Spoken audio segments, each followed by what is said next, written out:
Naomi Ashford signs the termination clause with her Mont Blanc pen, and the contract slides across polished mahogany. Victor Hale doesn't even look up from his phone. "Effective immediately," he says, voice flat as winter glass. "We're restructuring communications." The conference room at the Lowe's Regency holds 23 witnesses. Board members, legal advisors, one journalist who got the exclusive, and Naomi keeps her spine straight as rebar. She built this posture over a decade, perfected it through hostile takeovers, celebrity scandals, congressional hearings. The woman who fixes everyone's crises just got fired in front of cameras, and her face betrays nothing. "Any statement, Ms. Ashford?" She could destroy him right now. She has the files, the paper trail showing Victor's involvement in the 2021 environmental cover-up, the doctored reports she was ordered to massage.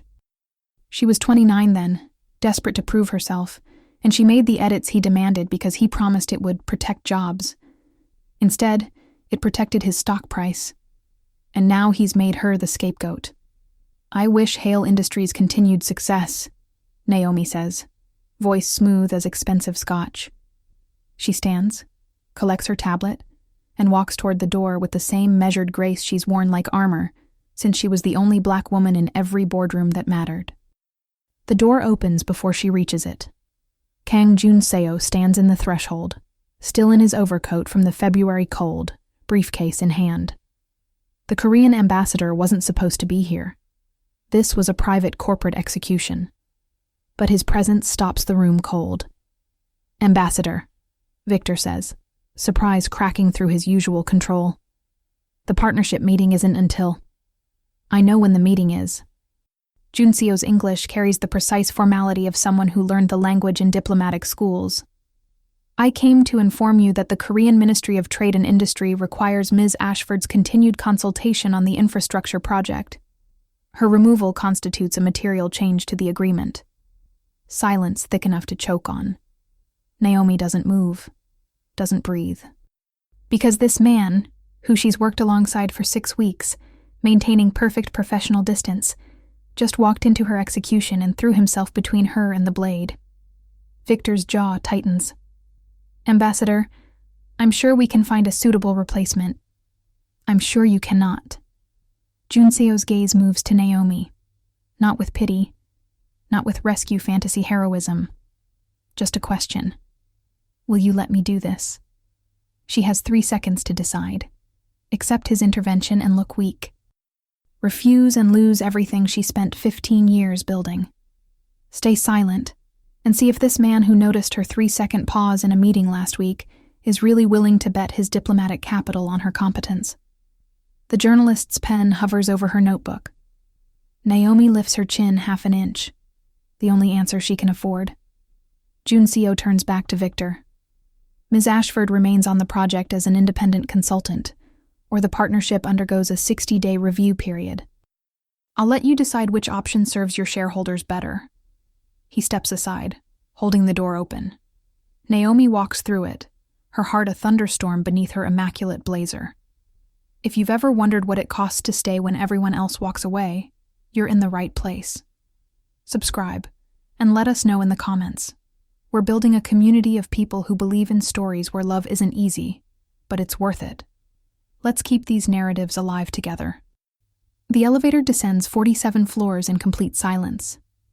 Naomi stares at the polished steel doors, watching her reflection fracture across the seams.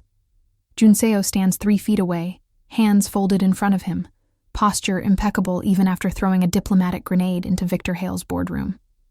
"You didn't have to do that," Naomi says when they reach the lobby. "I know. It'll complicate your negotiations." It already was complicated. Kyungrae Soh adjusts his briefcase. "Hale's team has been stalling on environmental compliance clauses for 3 weeks. Now I understand why. Because he knows. Because he did the math the moment he saw her signature on that termination document." They step into the February afternoon, New York's particular breed of cold that cuts through wool and arrogance alike.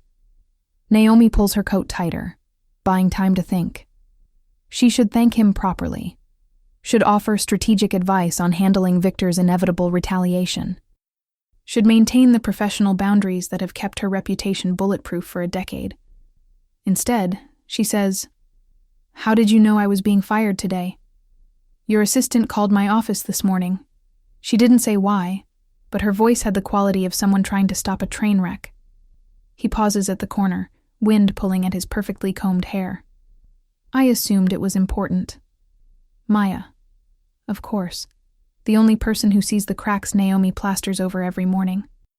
She shouldn't have involved you. She was protecting you. That's not a weakness. The words land like a diagnosis.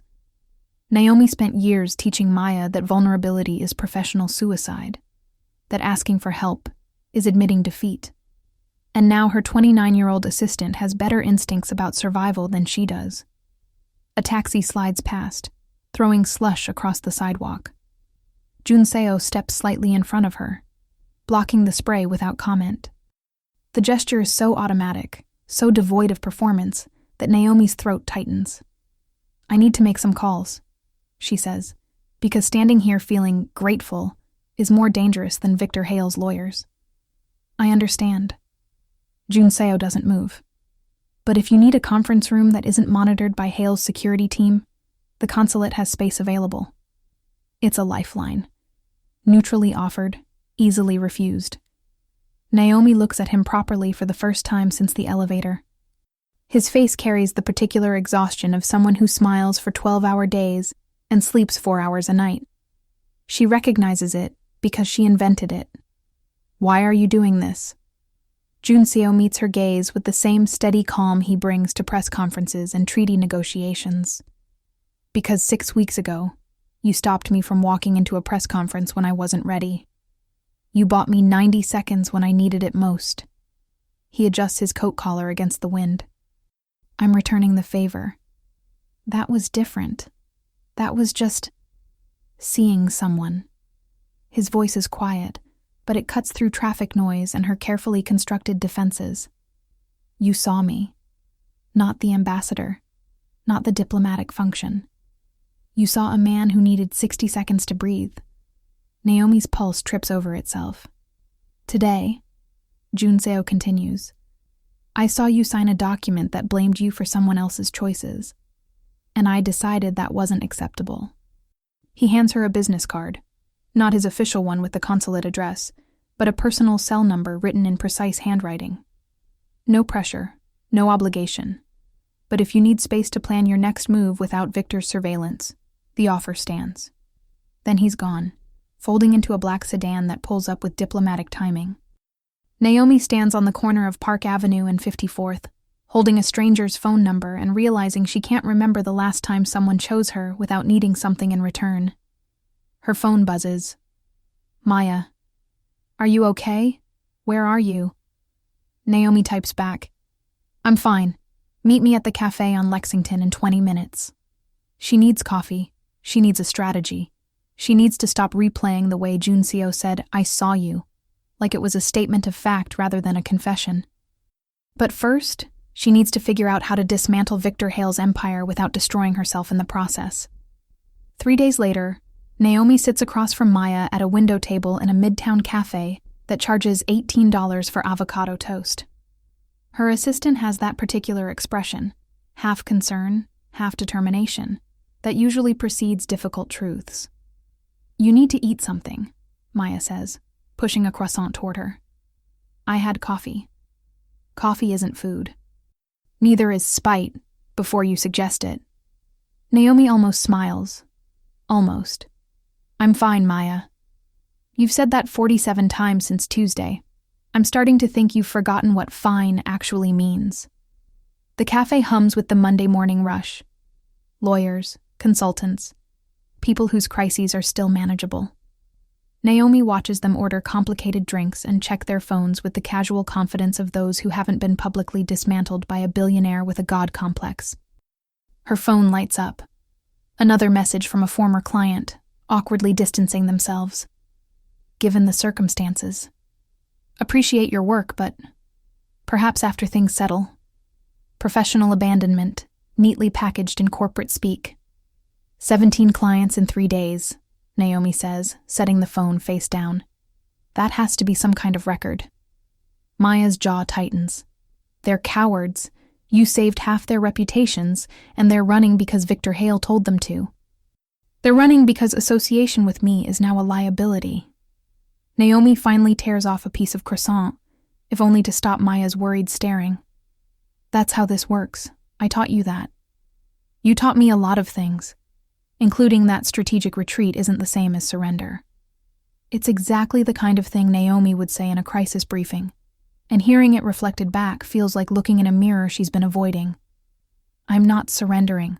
I'm regrouping. In a cafe instead of your office? I don't have an office anymore. Victor had security pack my things while I was signing termination paperwork. The bitterness surprises her. She thought she'd processed that particular humiliation. Everything's in boxes at my apartment. 10 years of work in banker's boxes with my name misspelled on the labels. Maya reaches across the table, hand hovering near Naomi's before pulling back. They've never been the kind of mentor-assistant pair who hug or touch. Naomi trained that distance into her from day one, and now it feels like a moat she can't cross even when she's drowning. The Korean consulate called this morning, Maya says carefully. Ambassador Kang's chief of staff wants to schedule a consultation meeting. Apparently you're still the lead communications advisor on the infrastructure partnership. Naomi's stomach does something complicated. She hasn't spoken to Kyungrae Soh since he handed her that business card on a frozen street corner. Hasn't used the number. Hasn't acknowledged the gesture beyond a formal thank you email that took 40 minutes to compose because every draft sounded either too cold or too desperate. Did they specify terms? Independent contractor. Your rate plus 20% for priority consultation services. Contract runs through project completion. Estimated 8 months. Maya slides a folder across the table. Park Min-jae sent the preliminary agreement. He wants your signature by Wednesday. 8 months of guaranteed income. 8 months of working alongside the man who walked into her execution and rewrote the ending. 8 months of pretending that the way he said, "I saw you," doesn't replay in her head every time she tries to sleep. There's a dinner tonight, Maya continues. Partnership celebration at Gabriel Cruther. Hale's team, Korean delegation, infrastructure consultants. You're invited as part of the diplomatic advisory team. Victor will have a stroke. Apparently, Ambassador Kang insisted, and since the Korean government is funding 40% of the project, Victor doesn't get a vote. Maya's smile is small and fierce. Park Min-jae made that very clear in his email. Naomi looks at the contract. 18 pages of legal language that translates to, "Someone chose you when everyone else walked away." Her hand trembles slightly as she picks up her pen. She steadies it through sheer will, the same way she's steadied everything else for a decade, and signs her name with the confidence of a woman who's forgotten how to accept help, but is too exhausted to refuse it. "Tell them I'll be there," she says. "And Maya? Thank you for calling the consulate last week." Maya's eyes go bright. "You're worth saving, even when you forget that."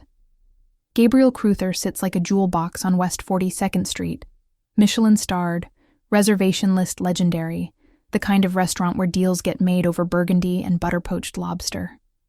Naomi arrives precisely on time, wearing the navy Armani that makes her look like she owns buildings instead of burning them down. The private dining room holds 30 people arranged in careful hierarchies. Victor Hale at one head, Ambassador Kim Soo-jin at the other.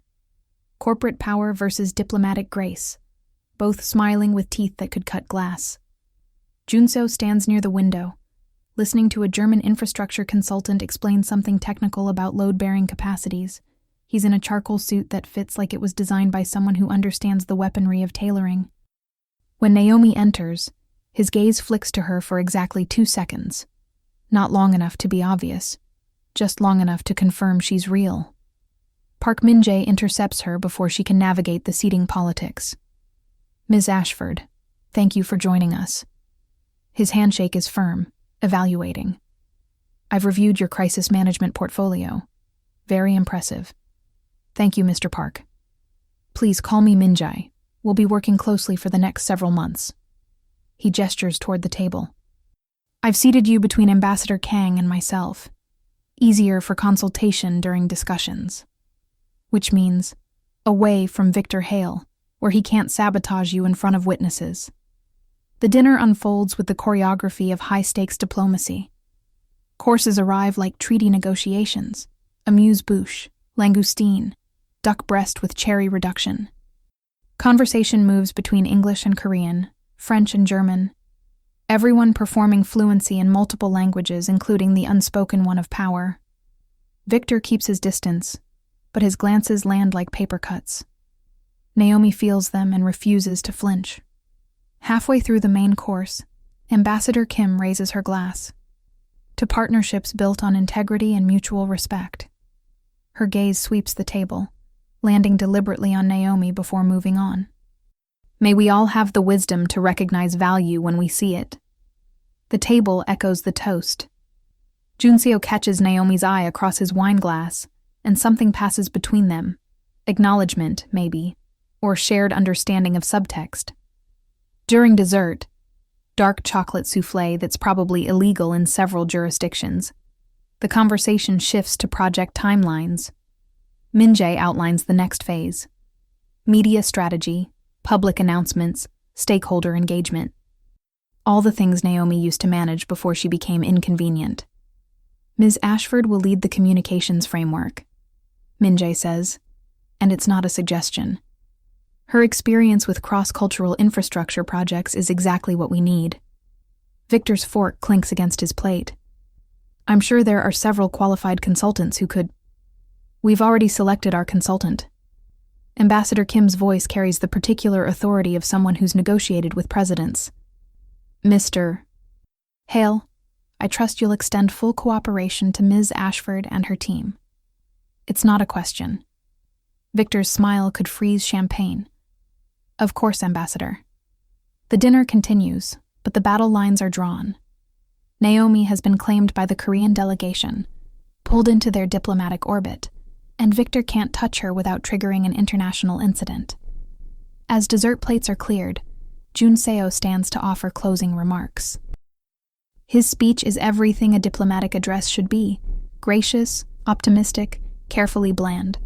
But in the middle of thanking the various teams, he pauses, looks directly at Naomi, and says in Korean, "당신은 혼자가 아닙니다." The phrase hangs in the air for 3 seconds, before the interpreter translates, "You are not alone." Except the interpreter makes it plural. We are not alone in this endeavor, turning a personal statement into a collective one. But Naomi hears the difference. Sees it in the way Jun-seo holds her gaze for a heartbeat longer than protocol allows. Under the table, Maya's hand finds hers and squeezes once. You are not alone. Naomi hasn't been alone in years. She's been surrounded by clients, assistants, colleagues, the constant noise of professional performance. But she's been lonely in a way that has no language. The kind of isolation that comes from being the only one who sees the machinery behind everyone's carefully managed lives. Until a Korean ambassador looked at her in a hotel hallway and saw the cracks she'd spent 15 years hiding. When the dinner ends, guests disperse into the February night. Naomi lingers near the coat check, trying to compose herself enough to face the subway ride home. Jun-seo materializes beside her, silent as snowfall. That was a lovely speech, she says, because small talk is safer than honesty. It was diplomatic necessity. He accepts his overcoat from the attendant.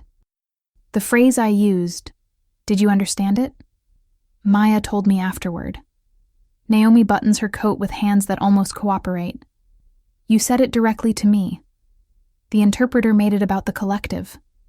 Interpreters often smooth over personal statements. It's their job to maintain diplomatic ambiguity.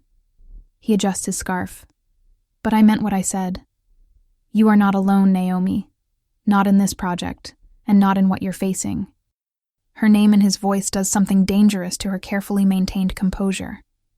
You barely know me. I know enough. Jun-seo's expression carries the weight of someone who's lived through his own version of professional isolation. I know you see other people's breaking points and protect them. I know you've built an armor so complete that you've forgotten how to take it off. And I know that when Victor Hale tried to destroy you, you didn't defend yourself because you've spent so long protecting everyone else that you've forgotten you're worth defending too. Naomi's throat closes. I'm not trying to rescue you, Kyungrae Soh continues quietly. I'm trying to stand beside you while you save yourself. There's a difference. Outside, his car waits. Inside, the restaurant staff begins resetting tables for tomorrow's performances. And in the space between departing and staying, Naomi makes a choice that terrifies her. Thank you, she says. Not the professional thank you she emails to clients, but the raw-edged version that costs something to speak aloud. For seeing me when I was trying very hard not to be seen. Kyungrae Soh's smile is small and real. Then perhaps we see each other. That seems fair. He leaves first, because one of them has to. And diplomatic protocol demands he maintain proper distance. But Naomi stands in the restaurant lobby for 5 full minutes after he's gone, replaying the sound of her name and his voice, and wondering when she started associating terror with hope. The article publishes at 6:47 a.m. on a Thursday, timed perfectly to catch the morning news cycle. Naomi sees it while drinking coffee at her kitchen counter, a think piece on a media site she's never heard of, written by a journalist with 17 Twitter followers, and a vendetta disguised as investigative reporting. The woman who fixes crises, but not her own. Inside, Naomi Ashford's unraveling. The prose is breathless, speculative, wrapped in enough allegedly and sources say to avoid libel while implying everything. Anonymous former colleagues expressing concern about her mental state. A photo of her leaving a medical building last month, cropped to suggest psychiatric care instead of the dentist appointment it actually was. References to performance under pressure and questions about judgment that read like resume obituaries. It's character assassination dressed as concern. Maya calls at 7:03. Have you seen? I'm looking at it now. It's Victor. It has to be. The timing, the sourcing, the fact that the website was registered 3 weeks ago by a shell company traced back to. I know. Naomi sets down her coffee before her shaking hands betray her. Send me everything you can find on the journalist. Employment history, previous articles, connections to Hale Industries, or their PR firms. Already on it. But Naomi? Maya's voice cracks slightly. This is bad. People are sharing it. The morning shows are picking it up. I've had 6 reporters call asking for comment. What did you tell them? Nothing, but they're not going to wait long. Naomi closes her laptop and stares at her apartment, the carefully curated space that looks like a shelter magazine photographed it. All clean lines and muted colors, and absolutely no evidence that a human being actually lives here. She bought this place 5 years ago as proof that she'd made it. Hired an interior designer who specialized in executive minimalism.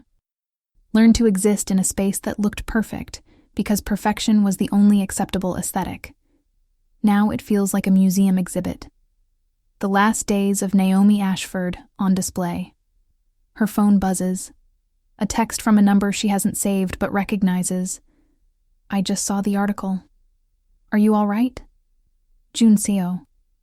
Of course he's awake at dawn, reading news coverage, seeing her professional execution play out in real time.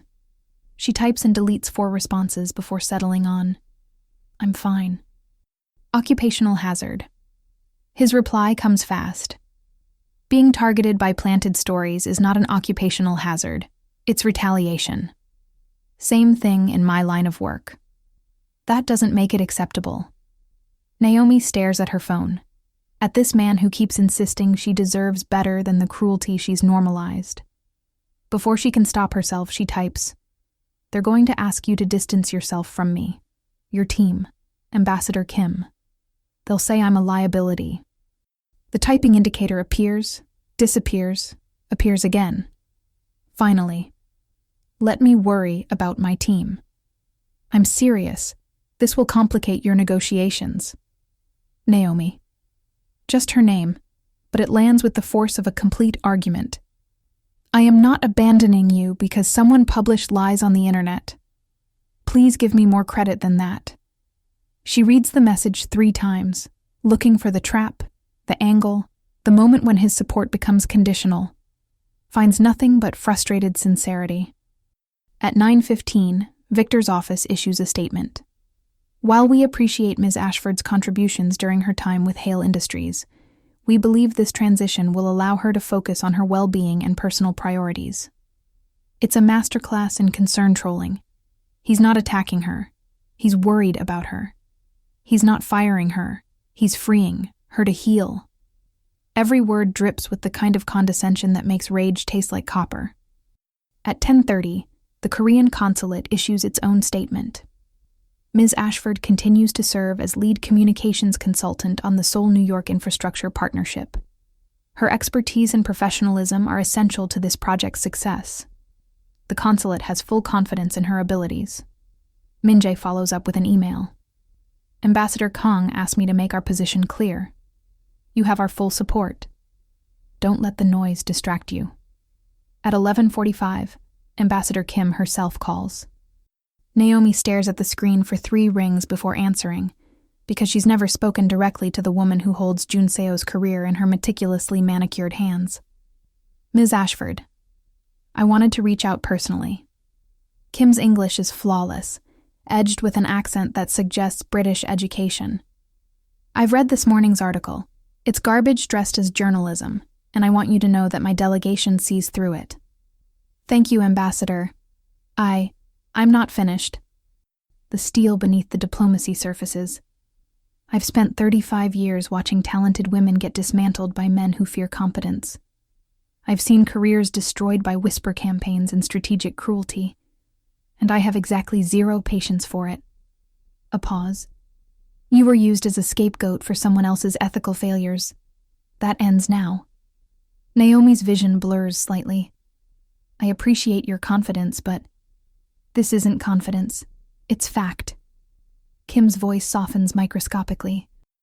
Jun Seo sees something in you that he rarely sees in people, competence married to integrity under pressure. He trusts your judgment, which means I trust your judgment. Don't make us regret that trust by believing Victor Hale's propaganda. After she hangs up, Naomi sits in her perfect apartment for 20 minutes, crying for the first time since she was 23 years old, and realized that tears were a luxury she couldn't afford. Maya arrives at noon with Thai takeout and the research Naomi requested. The journalist has a history. 3 similar hit pieces on women in crisis management, all funded by corporate interests trying to discredit inconvenient truth-tellers. The shell company that owns the website has financial ties to 2 of Victor's subsidiary firms. It's retaliation, systematic and calculated.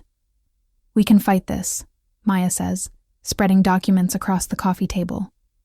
Expose the funding sources, trace the connections, show the pattern. That takes months. By then, my reputation is rubble. So, what do? Naomi looks at the evidence of Victor's vendetta, at the careful construction of her professional assassination. Then she thinks about Jun Seo walking into that boardroom, about Ambassador Kim calling personally, about Maya sitting on her floor surrounded by takeout containers and righteous fury. We do our jobs, Naomi says slowly. We build the best communications framework this partnership has ever seen. We make ourselves so valuable that Victor's lies look ridiculous by comparison. That's your strategy? Work harder? That's my strategy. Make him irrelevant by being excellent when he expects me to crumble. She meets Maya's gaze. He wants me to fall apart. So we show him what falling apart actually looks like. To his credibility, not mine. Maya's smile is sharp enough to cut diamonds. I knew you were still in there. But later, after Maya leaves and the apartment returns to museum silence, Naomi stands at her window watching Manhattan's anonymous glitter and wonders how long she can keep performing strength before the performance becomes indistinguishable from collapse. Her phone buzzes. Jun Seo. Have you eaten today? The question is so ordinary, so divorced from professional crisis management, that it cracks something in her chest. Maya brought food. Good. Sleep if you can. Tomorrow we start building your defense. I thought you weren't rescuing me. I'm not. I'm standing beside you while you demolish your enemies. There's a difference. Naomi reads the message until her phone screen dims, then saves his number under a name she'll regret later. The man who stayed. The partnership's first major press conference happens on a Tuesday that smells like March rain and expensive cologne. They've commandeered the Lowe's Regency's Platinum Ballroom. 200 journalists, live streaming to 4 countries, every network logo displayed like battle standards. Naomi stands backstage with her tablet, running through the schedule one final time. Ambassador Kim will open with diplomatic pleasantries. Victor Hale will emphasize economic benefits. Kyungrae Soh will discuss sustainable infrastructure and cultural exchange. 3 German engineers will present technical specifications. And Naomi will be invisible, which is exactly how she prefers crisis management, present but unseen, controlling the room from the margins. You look prepared.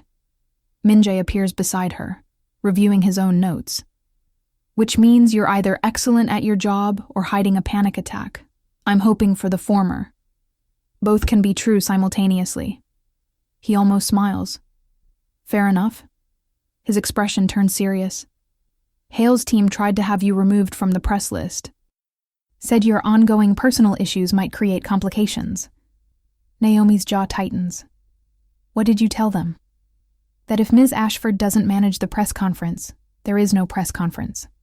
Ambassador Kang made that position very clear. Min-jae adjusts his glasses.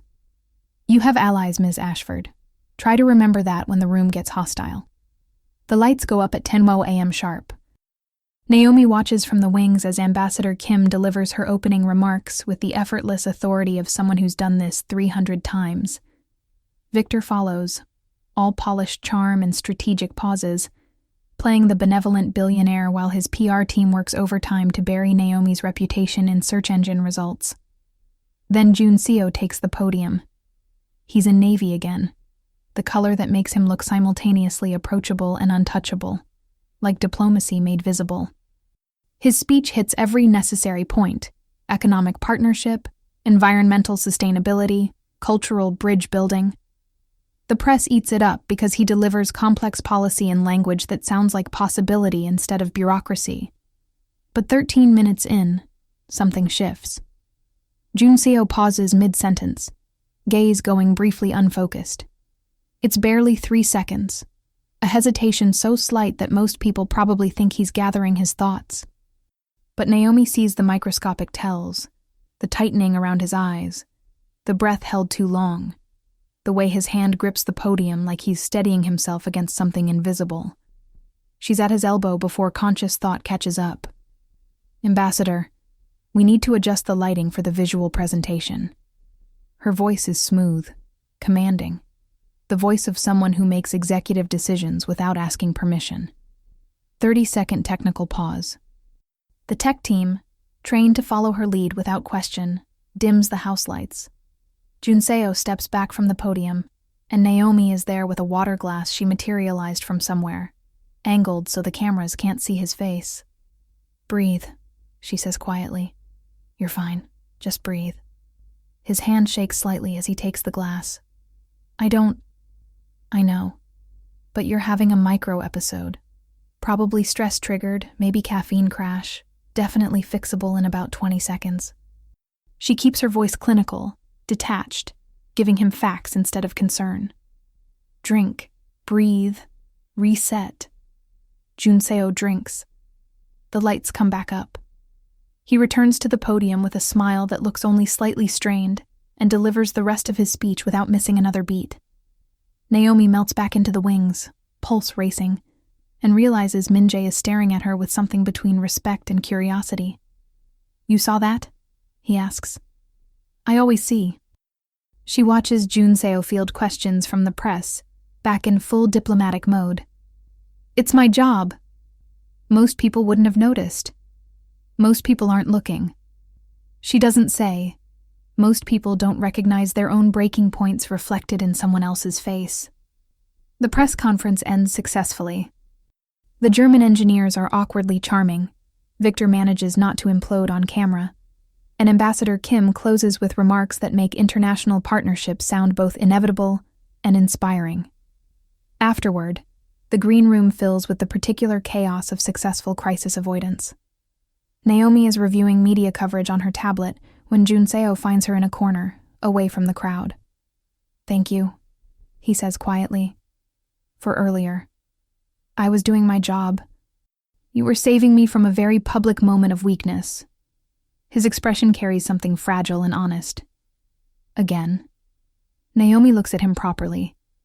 This man who spent 6 weeks standing between her and various forms of professional destruction, who sends her late-night texts asking if she's eaten, who somehow noticed her 3-second pause in a meeting and decided she mattered enough to protect. "What happened up there?" she asks. "I'm not sure. One moment I was delivering my speech, the next I couldn't remember where I was." He runs a hand through his hair, disrupting its diplomatic perfection. "It's been happening more often. These moments of disconnection." "How often?" "Once or twice a week, usually manageable. Today was worse." His smile doesn't reach his eyes. "Apparently, I'm not as good at hiding it as I thought." "You're excellent at hiding it. I just happen to be professionally paranoid about watching for cracks." Naomi hesitates, then takes a calculated risk on honesty. "Have you talked to anyone? A doctor? A therapist? Anyone qualified to address stress-related dissociation?" "I'm a diplomat. We don't dissociate, we maintain composure under pressure." The bitterness in his voice surprises them both. Ambassador Kim would view it as a weakness. "My team would worry I'm unfit for negotiations. And my family." He trails off. "They've invested 37 years in making me the perfect public figure. Admitting I'm struggling would disappoint everyone." It's the first time Naomi has heard him sound anything other than carefully controlled, and the rawness of it lands like a shared secret. "You know what I see when I look at you?" she says carefully. "Someone who's been holding the world together so long that he's forgotten how to let it rest for 5 minutes. Kyungrae Soh's laugh is hollow. "That sounds familiar." "Because we're the same kind of broken." The admission costs her, but she owes him honesty after everything he's risked for her. "We learned to perform strength so convincingly that we forgot how to actually rest. And now we're standing in a green room pretending we're fine, while our bodies keep score of everything we refuse to acknowledge. Is this your professional diagnosis? This is one disaster recognizing another." Naomi holds his gaze. "You need to see someone. A doctor, a therapist, someone who can help you process whatever's causing these episodes before they get worse. And if I can't, if admitting I need help costs me everything I've built, then you have to decide what's more expensive, your career or your sanity." The words hang between them, brutal and true. Before Kyungrae Soh can respond, Min-jae appears with a crisis that needs immediate diplomatic attention. Kyungrae Soh straightens, slides his mask back into place, and becomes the ambassador again. But as he leaves, he looks back once, and Naomi sees the question in his eyes. What if I don't know how to choose myself? She understands. Because she's spent 15 years making the same impossible choice, and she still doesn't have an answer. If you've spent years performing strength because vulnerability felt like weakness, let us know in the comments. Sometimes seeing each other's cracks is the bravest thing we do. Subscribe for more stories about people learning to be human again. The crisis meeting happens at midnight in a conference room that smells like stale coffee and strategic panic. A German engineering firm has discovered structural issues with one of the proposed bridge designs. Nothing catastrophic, but enough to require significant revisions and a public explanation before the press discovers it and spins disaster narratives. Naomi has been awake for 19 hours. She's in jeans and a Columbia hoodie because Maya's 11 p.m. emergency text didn't allow time for tailored professionalism. Her hair is pulled into a messy bun. Her glasses are smudged. She looks exactly like someone who's been working 3 jobs to rebuild a reputation while fighting off a billionaire's vendetta. Kyungrae Soh arrives 10 minutes after her, equally disheveled in a white button-down with the sleeves rolled up and no tie. It's the most casual she's ever seen him, and something about his exposed forearms and tired eyes makes her heart do complicated things she doesn't have time to process. Min-jae runs through the technical issues, while 3 engineers argue in German-accented English about load calculations and safety margins. Ambassador Kim joins via video call from Seoul, her image pixelated but her authority intact. Victor Hale is notably absent. This is Korean delegation business, and he's been effectively shut out of operational decisions. "We need a statement by 8 a.m., Naomi says, pulling up her tablet. Something that acknowledges the engineering adjustment without triggering panic. Emphasize safety protocols working as intended, highlight the proactive nature of catching this early." "Can you draft it tonight?" Min-jae asks. "I can have 3 versions ready by 6 a.m. She's already typing, muscle memory taking over. Technical for engineering press, simplified for general media, reassuring for investor relations. They work for 2 hours, drafting, revising, arguing technical language versus accessibility. Ambassador Kim signs off at 2 a.m. Seoul time. The engineers finally agree on phrasing at 1:30 a.m. New York time. Min-jae leaves to coordinate with the German consulate, which leaves Naomi and Junseo alone in a conference room at 1:47 a.m., surrounded by empty coffee cups and the particular exhaustion that comes from holding disasters at bay. "You need to sleep," Junseo says, watching her type. "I need to finish these statements." "The statements can wait 3 hours. "No, they can't. The European markets open in 5 hours. We need statements ready before trading starts, or we lose control of the narrative." Her fingers move across the keyboard with practiced precision. "This is what I do. I manage other people's crises while mine burns in the background." "Naomi, I'm fine." The words come out sharp, defensive. "I'm always fine. That's the deal. I hold everything together because the moment I stop, it all collapses, and I've spent 15 years making sure I never stop long enough to find out what collapse actually looks like." She doesn't mean to say it. Doesn't mean to let the exhaustion crack through her professional veneer. But it's 1:49 a.m., and she's been running on spite and coffee for a week, and apparently her filters have dissolved somewhere around hour 18 of consciousness. Junseo is quiet for a long moment. Then he reaches across the table and gently closes her laptop. "What are you doing?" Naomi stares at him. "I need to. You need to breathe for 5 minutes before you break." His voice is soft, but there's steel underneath. "I'm not asking, Naomi. I'm telling you. Stop." "I can't." "Why not?" "Because if I stop, I'll—" She can't finish the sentence. Can't articulate the terror that lives beneath her constant motion. That stopping means feeling. And feeling means acknowledging how much it hurts to be betrayed and isolated and blamed for sins she committed under someone else's orders. "You'll what?" Junseo asks quietly. "Fall apart? Collapse? Prove everyone right about their concern-trolling diagnosis?" "Yes." The word comes out broken. "All of that." He stands, moves around the table, and sits in the chair beside hers. Not touching her, not invading her space. Just present. "I had a panic attack last week," he says. "Fully dissociative episode in my apartment at 3 a.m.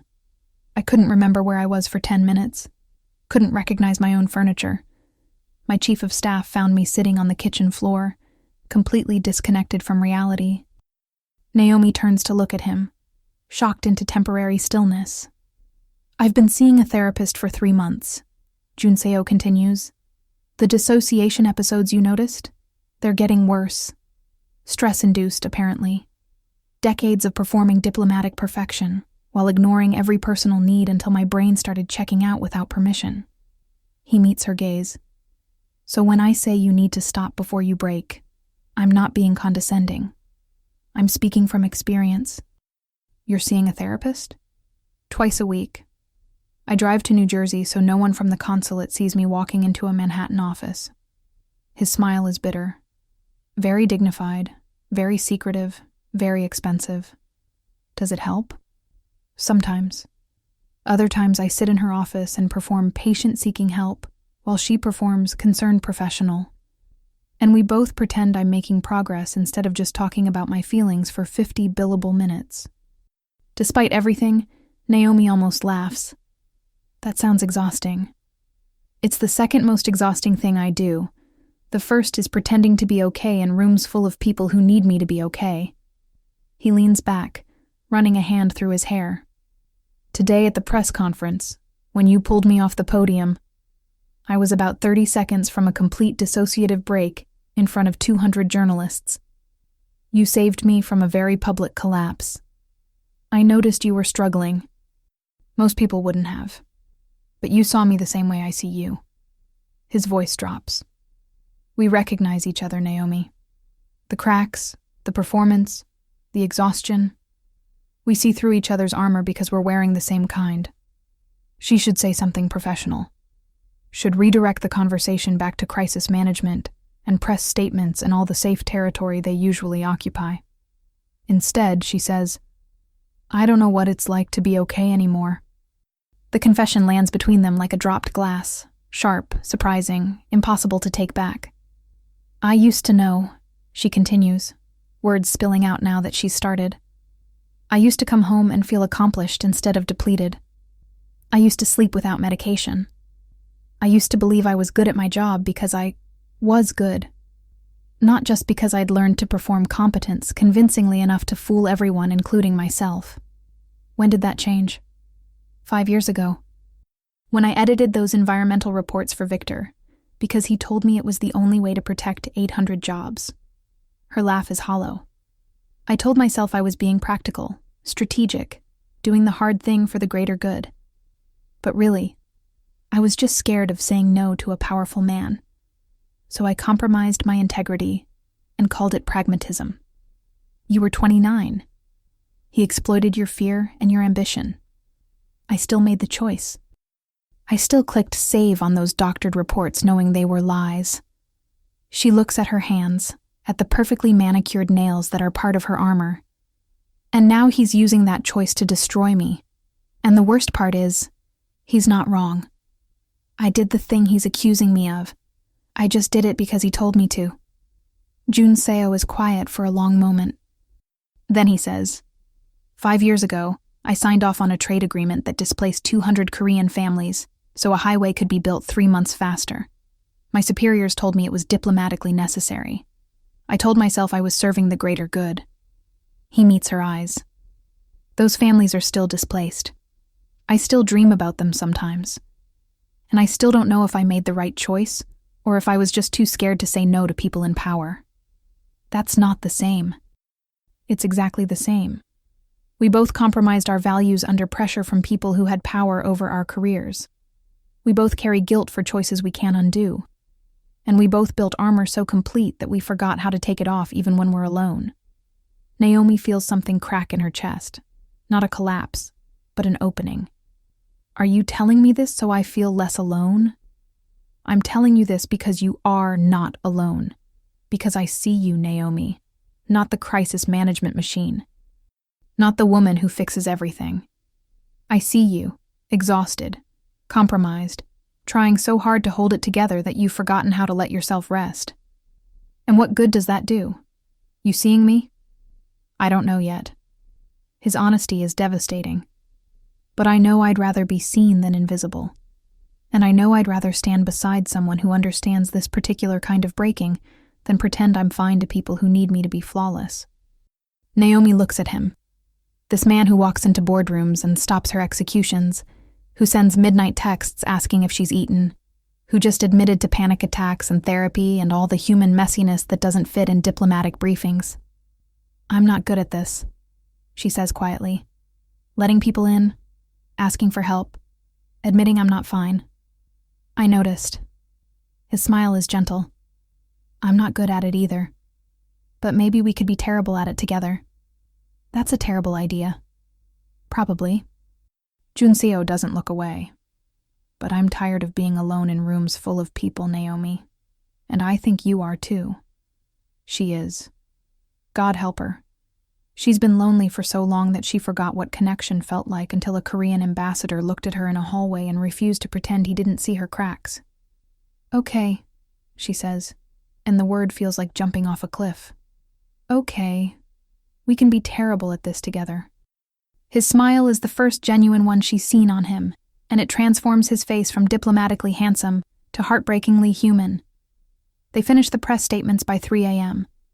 Naomi sends them to Minjae. Junseo orders a car service to take her home, and they part ways in the marble lobby with the careful distance of two people who just admitted they're drowning and aren't sure if that makes them allies or just two people sinking in the same ocean.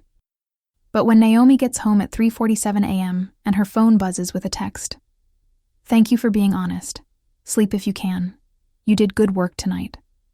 She saves it in a folder she'll never admit exists and sleeps for 5 uninterrupted hours for the first time in weeks. Spring arrives in Manhattan with the subtlety of a corporate merger. Sudden, aggressive, full of pollen and optimism. Naomi spends April managing the partnership's media strategy, while Victor Hale's smear campaign continues in the background like elevator music designed to drive her insane. But something has shifted. She has allies now, Minjae forwarding her intelligence about planted stories before they publish, Ambassador Kim publicly praising her work in diplomatic briefings, Maya running interference with hostile journalists, and Junseo, who texts her at random hours with questions that have nothing to do with crisis management. What's your favorite coffee order? Do you prefer rain or snow? When did you last take a day off? She doesn't know how to answer that last one. Taking days off feels like a skill she unlearned somewhere around 2019. They fall into a rhythm. Professional meetings that occasionally bleed into personal conversations. Late-night work sessions that end with honesty neither of them planned. Careful jouance in public spaces because the press is always watching. It's not dating. It's not even friendship in any conventional sense. It's two people learning to exist in each other's presence without performing invincibility. And somehow that feels more intimate than anything Naomi has experienced in years. The envelope arrives on a Thursday in late April, delivered to the consulate and forwarded to Naomi through Minjae. No return address, just her name typed on a label and a brown paper envelope thick with documents. She opens it in her apartment, Maya sitting across from her with the particular tension of someone expecting either a bomb or a miracle. Inside, 47 pages of financial records, emails, and offshore account transfers. A paper trail connecting Victor Hale to the environmental scandal from 2021. The one Naomi edited reports for. The one he's been using to destroy her reputation. Except these documents prove what she always suspected. Victor knew about the contamination months before he ordered her to massage the data. He deliberately delayed remediation to avoid a stock price drop. And he set up shell companies to funnel money away from cleanup funds. This is... Maya stares at the paper spread across Naomi's coffee table. This is everything. This proves you were following orders, that he knew the truth and covered it up. This also proves I falsified reports. Naomi's hands shake slightly as she reads through the emails. My name is on the edited documents. I'm not innocent here, Maya. But you were coerced. These emails show him explicitly telling you to make changes or face termination. A good lawyer would argue I should have refused and taken the consequences. A good lawyer would argue you were a 29-year-old employee being threatened by a billionaire with unlimited legal resources. Maya leans forward. Naomi, this changes everything. With these documents, you can go public. Expose what he did. Clear your name. Naomi looks at the evidence of Victor's corruption, at the proof that she was used and discarded and blamed for sins he orchestrated. She could destroy him with this. One press conference, one strategic leak to the right journalist, and Victor Hale's empire would crumble. But it would also mean exposing her own compromise. Admitting publicly that she falsified environmental reports, even under duress. Becoming the cautionary tale about corruption instead of the woman who survived it. I need to think about this, she says finally. What's there to think about? He tried to destroy you. This is your chance to fight back. Fighting back means admitting what I did, becoming the story instead of managing it. Naomi closes the envelope, buying herself time. I need to talk to someone first. That someone is Junseo, because apparently she's reached the point where a Korean diplomat has become her sounding board for ethical dilemmas. They meet at a coffee shop in the West Village, neutral territory, far from the midtown offices where their professional lives intersect. Someone sent you evidence of Hale's corruption? Kyungrae Soh stirs his Americano with the focus of someone who uses small gestures to process large thoughts. 47 pages of financial crimes and cover-ups, enough to bury him publicly. Naomi wraps her hands around her latte. But using it means admitting my role in the scandal. Becoming the person who falsified environmental reports, even if I was coerced. Well, what do you want to do? I want to burn his empire to the ground and watch him lose everything he values. The honesty surprises her. But I also want to rebuild my reputation, and I'm not sure those two goals are compatible. Kyungrae was quiet for a moment, watching people pass by the window, tourists and students, and people whose biggest crisis is deciding between oat milk and almond milk. Can I tell you what I see when I look at this situation? Please. I see a powerful man who exploited a young employee's fear and ambition to cover up his own crimes. I see that same man spending 5 years letting you carry the guilt while he profited from your silence. And now, I see him trying to destroy you because you're inconvenient to his current narrative. He meets her gaze. What I don't see is a woman who deserves to carry his shame. But I made the choice to edit those reports, under threat of professional destruction. That's not a free choice, Naomi. That's coercion with a corporate smile. A lawyer might not see it that way. Then get a better lawyer. His intensity catches her off guard. You've spent 5 years punishing yourself for a decision you made under duress while he spent 5 years sleeping soundly on profits built from lies. That's not justice. That's just him winning twice. Naomi feels something shift in her chest. Not certainty, but possibility. If I go public with this, it gets messy. My name will be in headlines again. The partnership could be affected. Your negotiations are not more important than you taking back your life. Kyungrae's voice is firm. I've been where you are, Naomi. Carrying guilt for choices made under impossible pressure, wondering if speaking up is worth the cost. And I can tell you from experience, the silence costs more. What if I lose everything? Then you rebuild with the truth instead of building on lies. He reaches across the table, stops just short of touching her hand. You have allies now. You're not facing this alone. The weight of those words, "You're not facing this alone," settles into her bones like warmth after years of cold. I need to verify the documents, she says slowly, mind already moving into strategic mode. Make sure they're authentic, build a timeline, find a journalist who won't sensationalize it. I know someone. Kyungrae pulls out his phone. Veteran investigative reporter, specializes in corporate fraud. She's ethical, thorough, and she hates bullies. You have an investigative reporter on speed dial. Diplomacy requires strange friendships. His smile is slight but real. Should I make the introduction? Naomi thinks about Victor Hale sitting in his corner office, confident that he's buried her successfully. Thinks about the 19 clients who abandoned her based on his planted stories. Thinks about the way he signed her termination papers without even looking up from his phone, like discarding her was just another item on his to-do list. Then she thinks about Kyungrae Soh walking into that boardroom and rewriting the ending. About Ambassador Kim calling personally to offer support. About Maya sitting on her apartment floor surrounded by research and righteous anger. About all the people who chose to see her instead of his carefully constructed narrative. Make the introduction, she says. Let's burn it down. The journalist's name is Claire Donovan, and she has the particular energy of someone who's taken down 3 senators and a pharmaceutical CEO without breaking a sweat. She meets Naomi and Kyungrae Soh at her office in Brooklyn, a converted warehouse full of file cabinets and whiteboards covered in conspiracy theorist-style timelines. Victor Hale. Claire spreads Naomi's documents across her desk like tarot cards predicting his doom. I've been trying to nail this bastard for 6 years. Every time I get close, his lawyers shut me down or my sources mysteriously recant. These documents are authenticated, Naomi says. Financial records verified by 3 independent forensic accountants. Emails pulled from discovery in a sealed lawsuit that was settled with an NDA I'm technically violating by being here.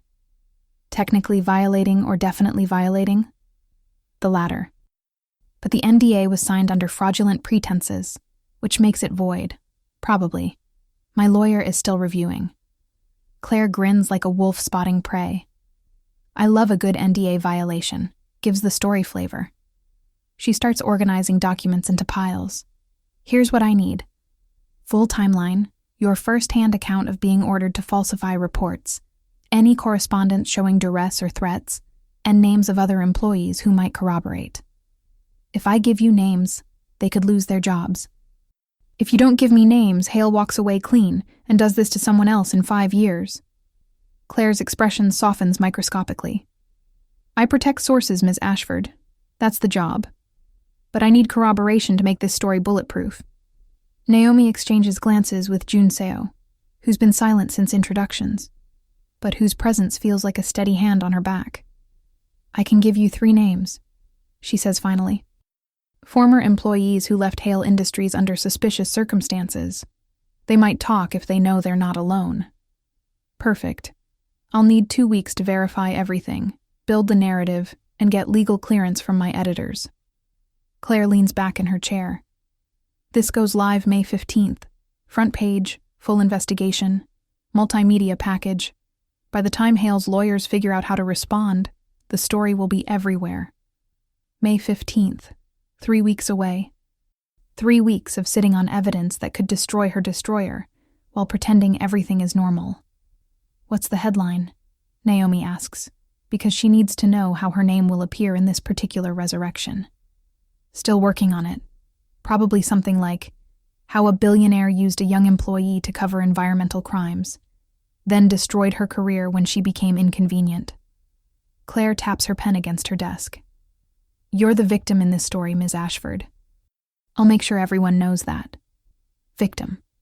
Naomi has spent 5 years refusing that label, building armor against it, insisting she's a survivor, not a victim, through sheer force of will. But hearing it in Claire's matter-of-fact tone, not as weakness but as fact, something cracks open in her chest. They leave Brooklyn as the sun sets, painting the Manhattan skyline in shades of amber and smoke. Kyungrae Soh's driver takes them back to Midtown in comfortable silence, the kind that exists between people who've run out of words and discovered that presence matters more than conversation. Thank you, Naomi says when they're stopped at a light near Union Square. For introducing me to Claire. For coming with me. You don't have to thank me every time I show up. Kyungrae Soh's voice is gentle. This is what adults do when they care about each other. They show up. The word care hangs between them, loaded with implications neither of them is quite ready to name. Is that what we're doing?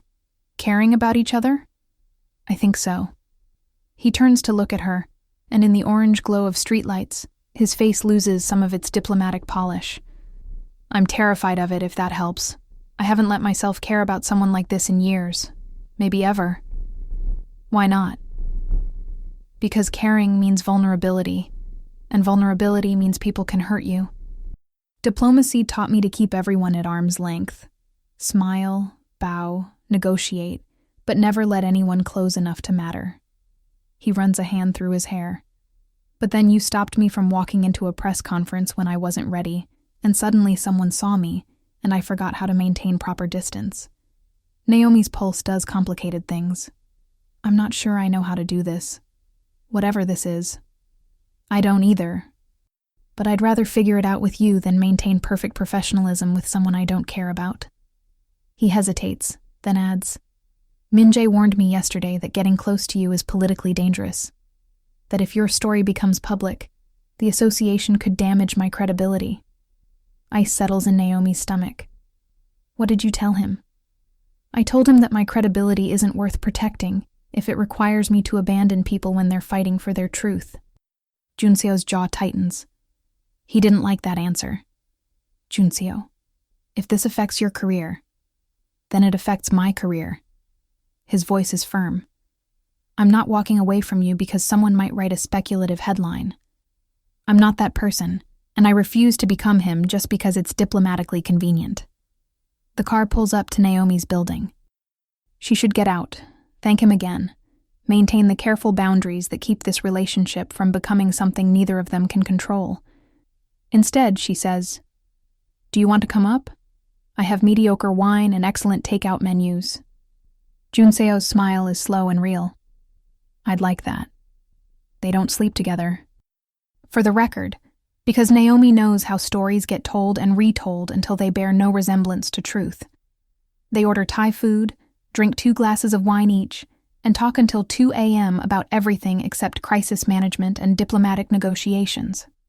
Junseo tells her about growing up in Seoul with parents who mapped his life before he could walk.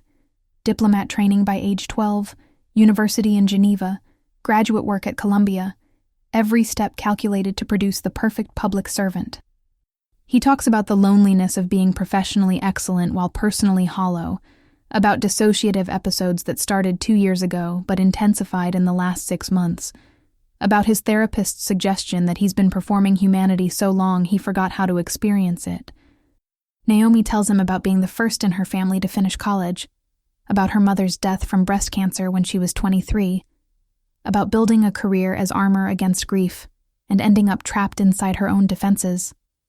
She talks about the night she edited those environmental reports, sitting in her apartment at 2 a.m. and crying while clicking save, because refusing felt impossible and complying felt like dying.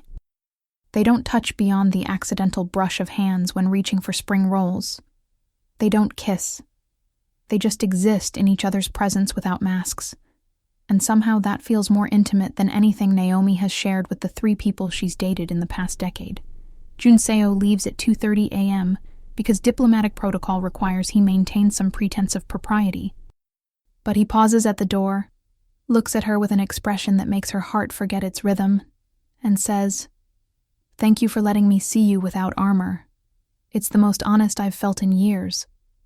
Then he's gone, and Naomi stands in her apartment feeling terrified and alive in equal measure. The next 3 weeks unfold in a strange suspended tension. Naomi works on the partnership's communications strategy, while secretly feeding information to Claire Donovan. Maya runs interference with Victor's continued smear attempts. Min-jae grows increasingly suspicious of Naomi's closed-door meetings, but doesn't push. Ambassador Kim returns to Seoul for consultations and leaves Junseo to manage New York operations, which means Naomi and Junseo end up in more meetings, more working dinners, more late-night strategy sessions that blur into personal conversations. The Korean delegation notices. Victor's team definitely notices. The press starts writing speculative pieces about the close working relationship between the ambassador and his communications consultant. Min-jae confronts Junseo on May 10th, 5 days before Claire's story is scheduled to publish. Naomi knows because Junseo texts her afterward. "We need to talk. Can you meet me at the consulate in an hour?" She finds him in his office, tie loosened, exhaustion written across his face like bad poetry. Min-jae stands by the window, arms crossed, wearing the expression of someone who's about to deliver an ultimatum. "Ms. Ashford." Min-jae's greeting is cold. "Thank you for coming. We need to discuss your relationship with Ambassador Kang and its impact on the partnership." "Our relationship is professional," Naomi says carefully. "Is it?" "Because the press seems to think otherwise. And more importantly, so does Ambassador Kim." He slides a tablet across the desk. "She called this morning. She's concerned that personal entanglements are compromising the ambassador's judgment." Naomi reads the email on screen, diplomatically worded but clear in its implication. "Distance yourself from Ms. Ashford or face reassignment." "I see." She looks at Junseo, whose jaw is tight enough to shatter. "What are you going to do?" "He's going to follow Ambassador Kim's directive," Min-jae answers before Junseo can speak. "Which means terminating your consulting contract and maintaining appropriate professional distance going forward." "Is that what you want?" Naomi asks Junseo directly, ignoring Min-jae entirely. "No." His voice is quiet but steady. "It's not." "Ambassador," Min-jae starts. "I said no." Junseo stands, and there's steel in his posture that Naomi has never seen before. Naomi's contract remains active. Our working relationship continues. And if Ambassador Kim has concerns about my judgment, she can raise them directly with me. This isn't about judgment. It's about perception. Min-jae's frustration breaks through his professional mask. The press is already speculating about inappropriate relationships. If that story gains traction, it damages the partnership and your credibility. Then let it damage my credibility. I'm not throwing her aside because someone might write a scandalous headline. You're choosing her over your career? Min-jae looks genuinely shocked. I'm choosing honesty over convenience. Kyungrae meets his chief of staff's gaze without flinching. I've spent 15 years being the perfect diplomat, saying the right things, maintaining proper distance, sacrificing personal connections for professional advancement, and it's made me successful and miserable in equal measure. He glances at Naomi. She's the first person in years who sees me as human instead of functional. I'm not giving that up because my superior is worried about optics. This will have consequences. Min-jae warns. Everything has consequences, but some things are worth the cost. The silence that follows is thick enough to weaponize. Min-jae looks between them, calculation written across his face, and Naomi sees the exact moment he pivots from opponent to reluctant ally. Fine. Min-jae straightens his tie. But when Ambassador Kim calls again, and she will, you're explaining this decision yourself. I'm not running interference for what she'll view as a diplomatic disaster. Understood. After Min-jae leaves, Naomi lets out a breath she didn't know she was holding. You just bet your career on me. I bet my career on the truth. Kyungrae's expression is complicated. Fear and determination, and something else she can't quite name. You're worth more than my professional reputation, Naomi. I thought you should know that. The words land in her chest like a confession and a promise, and she doesn't know whether to run toward them or away. May 15th arrives with the particular cruelty of a date you've been dreading and anticipating in equal measure. Claire's story publishes at 6 a.m., front page of her paper's website, complete with documents, timelines, and interviews with 3 former Hale Industries employees who corroborate every detail of Naomi's account. The headline reads, The Scapegoat: How Victor Hale Built an Empire on Lies, then Destroyed the Woman Who Held His Secrets. It's devastating, thorough, unimpeachable. By 8 a.m., the story has been picked up by every major news outlet. By 9 a.m., Hale Industries stock has dropped 17%. By 10 a.m., Victor's lawyers are threatening lawsuits while simultaneously trying to negotiate damage control. Naomi watches it unfold from her apartment, Maya beside her refreshing news sites and social media feeds with manic energy. This is working, Maya breathes. People are believing you. They're turning on him. They're believing Claire's investigation. There's a difference. But Naomi can't deny the relief flooding through her. The vindication of seeing the truth finally exposed after 5 years of silence. Her phone explodes with messages.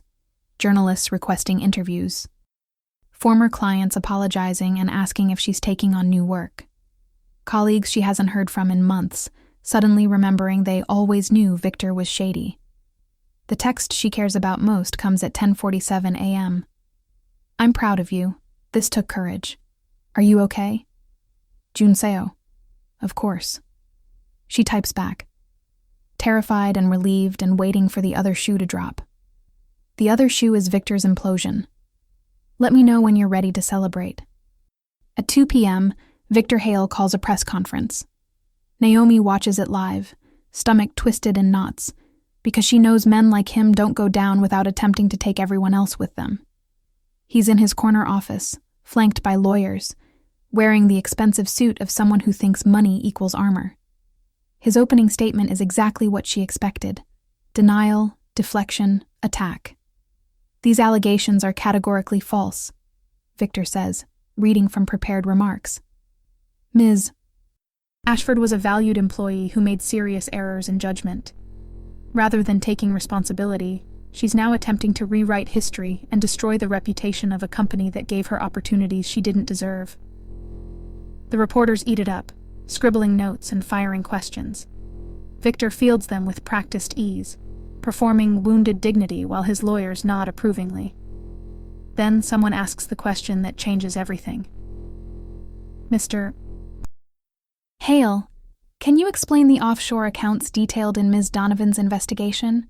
Specifically, the transfers made 3 weeks before the environmental reports were edited? Victor's pause is microscopic, but Naomi sees it, the moment where his script fails and he has to improvise. Those accounts were for legitimate business purposes, fully disclosed to our accounting firm. The documents show they were created using shell companies registered in the Cayman Islands under false names. How is that legitimate disclosure? I'm not going to respond to allegations based on stolen documents of questionable authenticity.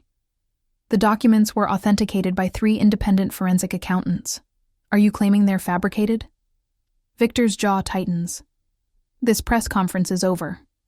He stands, and his lawyers immediately surround him, creating a human shield as they exit. But the damage is done. The question has been asked, the deflection has been noted, and the story has shifted from Naomi's accusations to Victor's credibility. By 4 p.m., 2 board members have resigned. By 5 p.m., the SEC announces an investigation. By 6 p.m., Victor Hale has been placed on administrative leave from his own company. Naomi watches the news coverage in a daze, unable to process that the man who destroyed her life 3 months ago is now facing actual consequences. He's done, Maya says, voice full of satisfaction. His empire is crumbling. It's not over yet. He has lawyers, money, connections. Men like him don't actually fall. They just land softer than everyone else. Maybe. But at least now everyone knows the truth. You're not the villain in this story anymore. The vindication should feel better than this. Sweeter, cleaner, more triumphant. Instead, Naomi just feels exhausted, like she's been running for 5 years and finally stopped long enough to realize she doesn't know where she's going. Her phone rings. Kyungrae. Have you eaten? He asks without preamble. No, I don't think I can. You need to eat something. I'm bringing food. Don't argue. He hangs up before she can protest, and Naomi finds herself almost smiling because apparently she's now the kind of person who has a Korean diplomat showing up at her apartment with emergency nourishment. He arrives 40 minutes later with Korean takeout from a restaurant in Koreatown. Kimchi jjigae, bulgogi, banchan arranged in neat containers. They eat sitting on her living room floor because her dining table is covered in legal documents and news clippings. How do you feel? Kyungrae asks after they've finished eating in comfortable silence. Like I've been holding my breath for 5 years and just remembered how to exhale. Naomi leans back against her couch, also terrified that this isn't over. That he'll find some way to spin this or retaliate or... He won't. The SEC investigation is real. His board has turned on him. And even if his lawyers manage to limit the legal damage, his reputation is destroyed. That's the thing about men like Victor. They value their image above everything. You took that away from him. We took it away from him. Claire, Maya, you, Ambassador Kim, Minjae. I didn't do this alone. No. But you started it. You chose truth over safety. That matters. Naomi looks at him. This man who walked away from diplomatic safety to stand beside her, who risked his career and his superior's approval because he believed she deserved better than destruction. What happens now? She asks quietly. Now you rebuild. On your terms, with your truth, without carrying someone else's shame. He reaches out, tentative, and takes her hand. It's the first deliberate touch between them, and it feels like lightning and comfort in equal measure. And if you want company while you rebuild, I'd like to offer mine. You still might face consequences for supporting me. Ambassador Kim called this morning. Junseo's smile is wry. She was not pleased with my choices, but she also respects that I made them for the right reasons. I've been reassigned to the UN delegation effective June 1st. It's technically a promotion, but it's also a diplomatic way of removing me from the partnership before my personal entanglements complicate negotiations further. Guilt crashes through Naomi. I cost you this position. No, I chose you over this position. There's a difference. His hand tightens around hers. I've spent 15 years climbing diplomatic ladders and ignoring every human need that didn't serve my career. The cost was panic attacks, dissociative episodes, and a profound loneliness I didn't know how to name. You showed me there's another way to live. Imperfect, honest, human. I'll take that over a perfect career any day. What if I don't know how to do this? Relationships, vulnerability, letting someone matter this much. Then we figure it out together. Slowly. With all the mistakes and uncomfortable conversations that come with being human. He brings her hand to his lips, kisses her knuckles with devastating gentleness. I'm not asking you to be perfect, Naomi. I'm asking you to be honest. About what you want, what you need, what terrifies you. We can build something real from that. Naomi looks at their joined hands and realizes she's at a crossroads. She can retreat into the safety of professional distance and emotional armor, or she can take the most terrifying risk of her life, letting someone see her completely and trusting they'll stay. Okay, she says, and the word feels like free-falling and flying simultaneously. Okay, let's be terrible at this together. Junseo's smile could restart stopped hearts. That's the best offer I've had in years. 3 weeks after Claire's story publishes, Naomi's life looks almost normal from the outside. She's signed 4 new clients, companies that want the communications director brave enough to take down a billionaire. She's been profiled in 3 business magazines. Her calendar is full. Her bank account has recovered. By every external measure, she's won. So why does she feel like she's drowning? It starts small. Missing sleep here, skipping meals there, telling Maya she's fine, with increasing frequency and decreasing believability. She's back to 16-hour days, back to performing competence, back to the grind that nearly broke her before Victor's vendetta provided an external reason for her internal collapse. Junseo notices first, because of course he does. He's been busy with his UN transition, meetings, briefings, the bureaucratic machinery of diplomatic reassignment. But he still texts her daily, still shows up at her apartment with food when she forgets to eat, still looks at her with that particular expression that says, I see you, without words.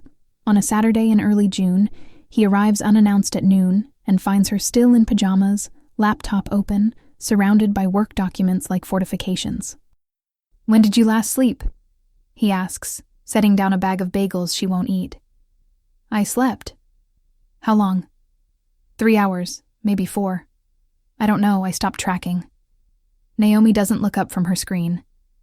I have a client presentation Monday and the messaging isn't right yet. I need to... Junseo closes her laptop. What are you doing? She reaches for it, but he moves it out of reach. I'm staging an intervention. His voice is gentle but immovable. You're spiraling, Naomi. You won. Victor is facing federal charges. Your reputation is restored. But you're working yourself to death like you're still fighting for survival. I'm not spiraling. I'm working. You're hiding. In work. In performance. In the same patterns that nearly destroyed you before. He sits beside her on the couch, close but not crowding. What are you running from?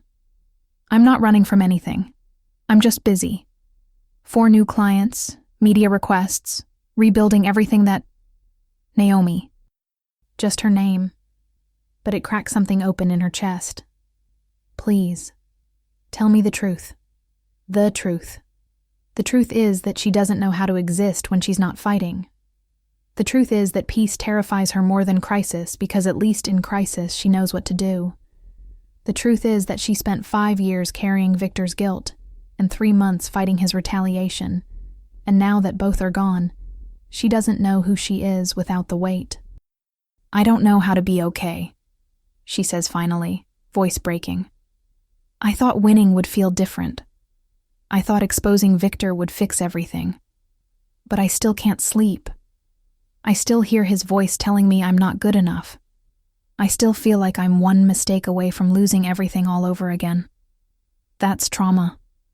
Junseo's voice is matter-of-fact but compassionate. You survived 5 years of carrying someone else's shame and 3 months of active destruction. Your body and brain are still in survival mode even though the threat is gone. So what do I do? How do I turn it off? You don't turn it off. You process it. With help. Professional help. He takes her hand. I've been seeing my therapist twice a week since my panic attack started. It's the hardest work I've ever done. Harder than any diplomatic negotiation. But it's teaching me how to exist without constantly performing survival. I can't afford to fall apart right now.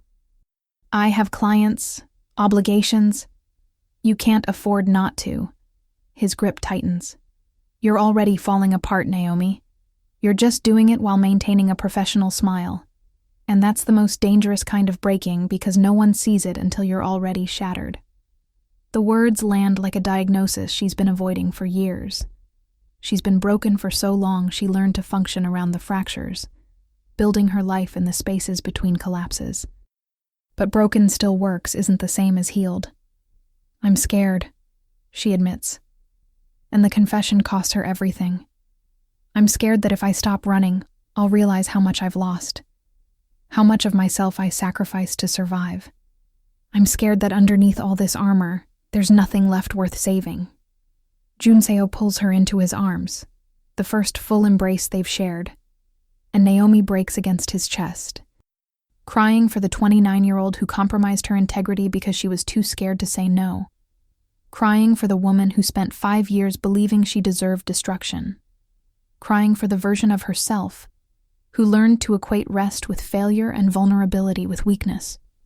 He doesn't tell her it's okay, doesn't offer empty reassurances or try to fix her pain. He just holds her while she shatters and stays when she's certain he'll leave. You're worth saving, he says quietly when her tears slow. Not because you're professionally excellent or crisis management brilliant, because you're human and you deserve to heal from things that hurt you. That's not weakness. That's survival.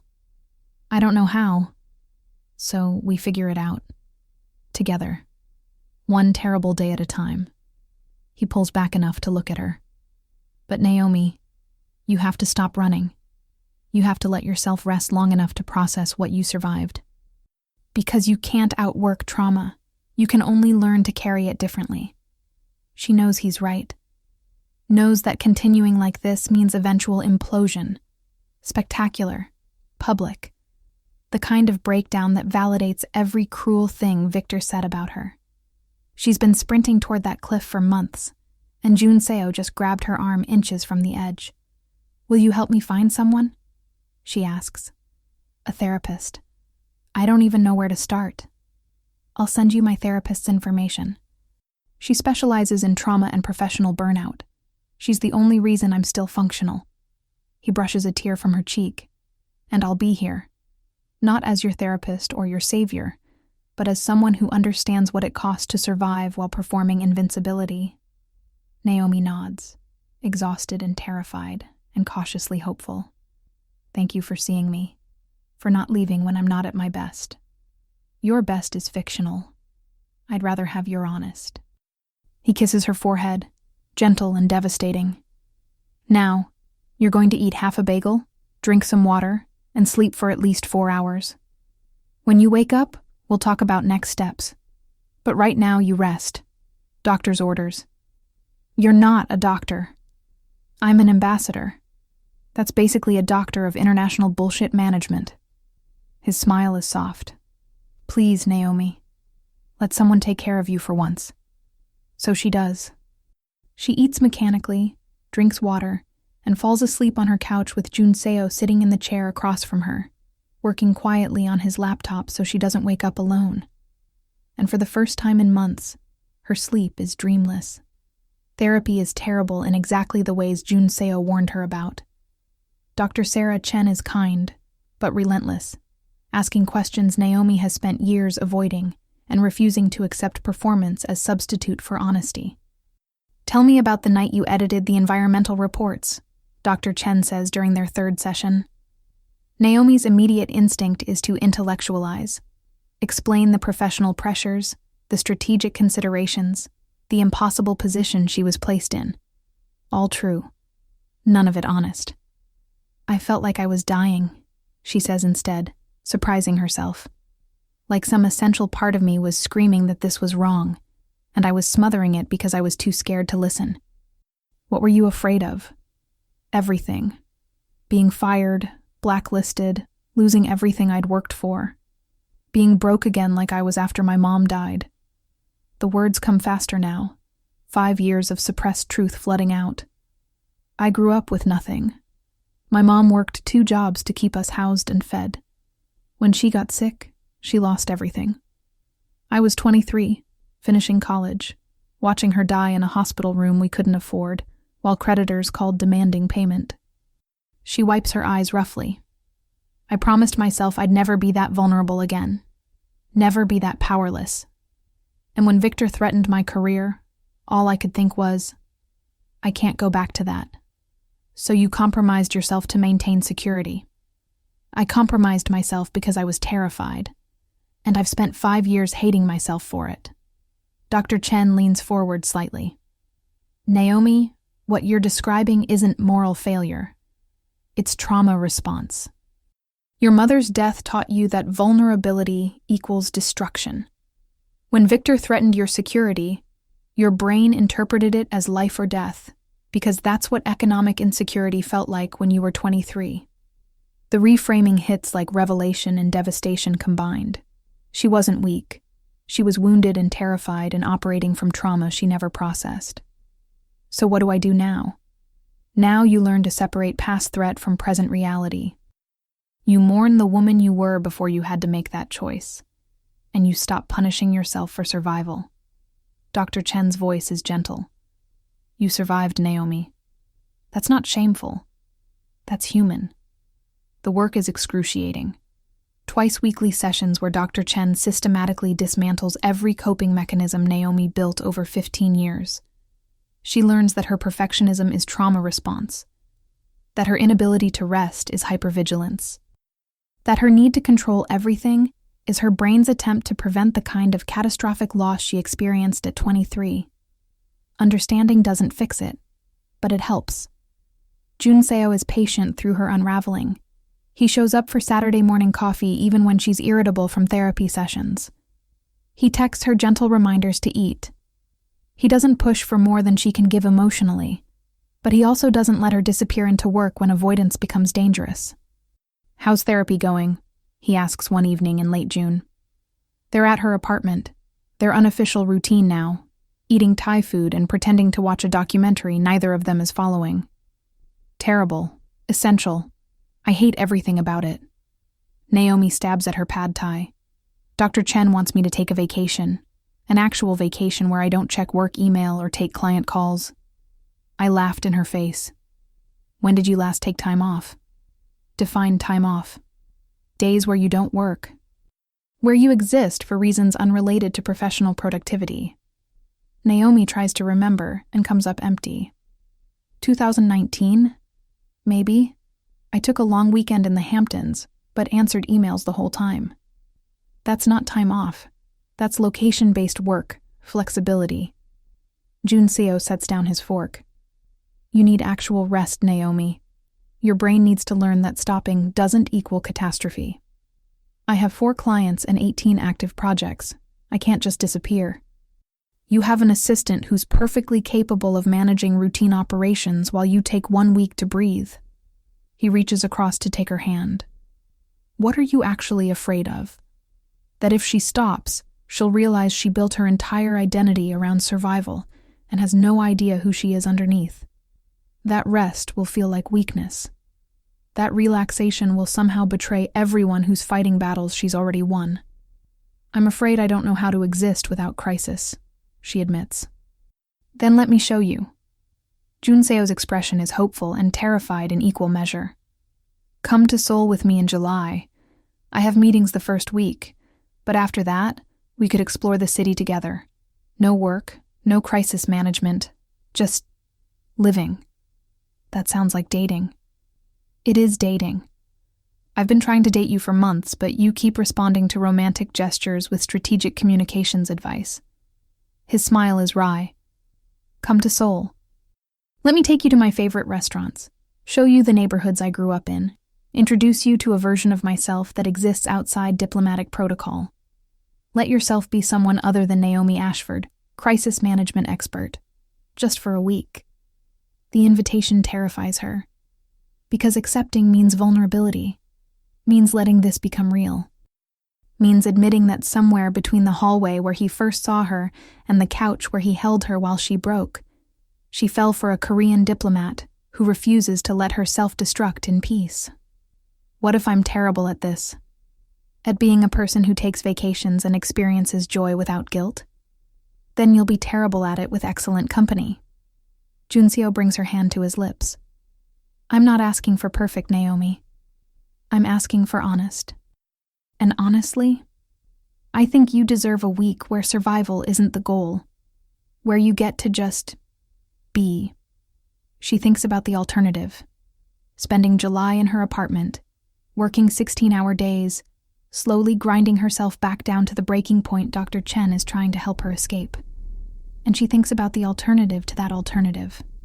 Seoul with Junseo, letting herself be seen without crisis, learning what she's like when she's not performing invincibility.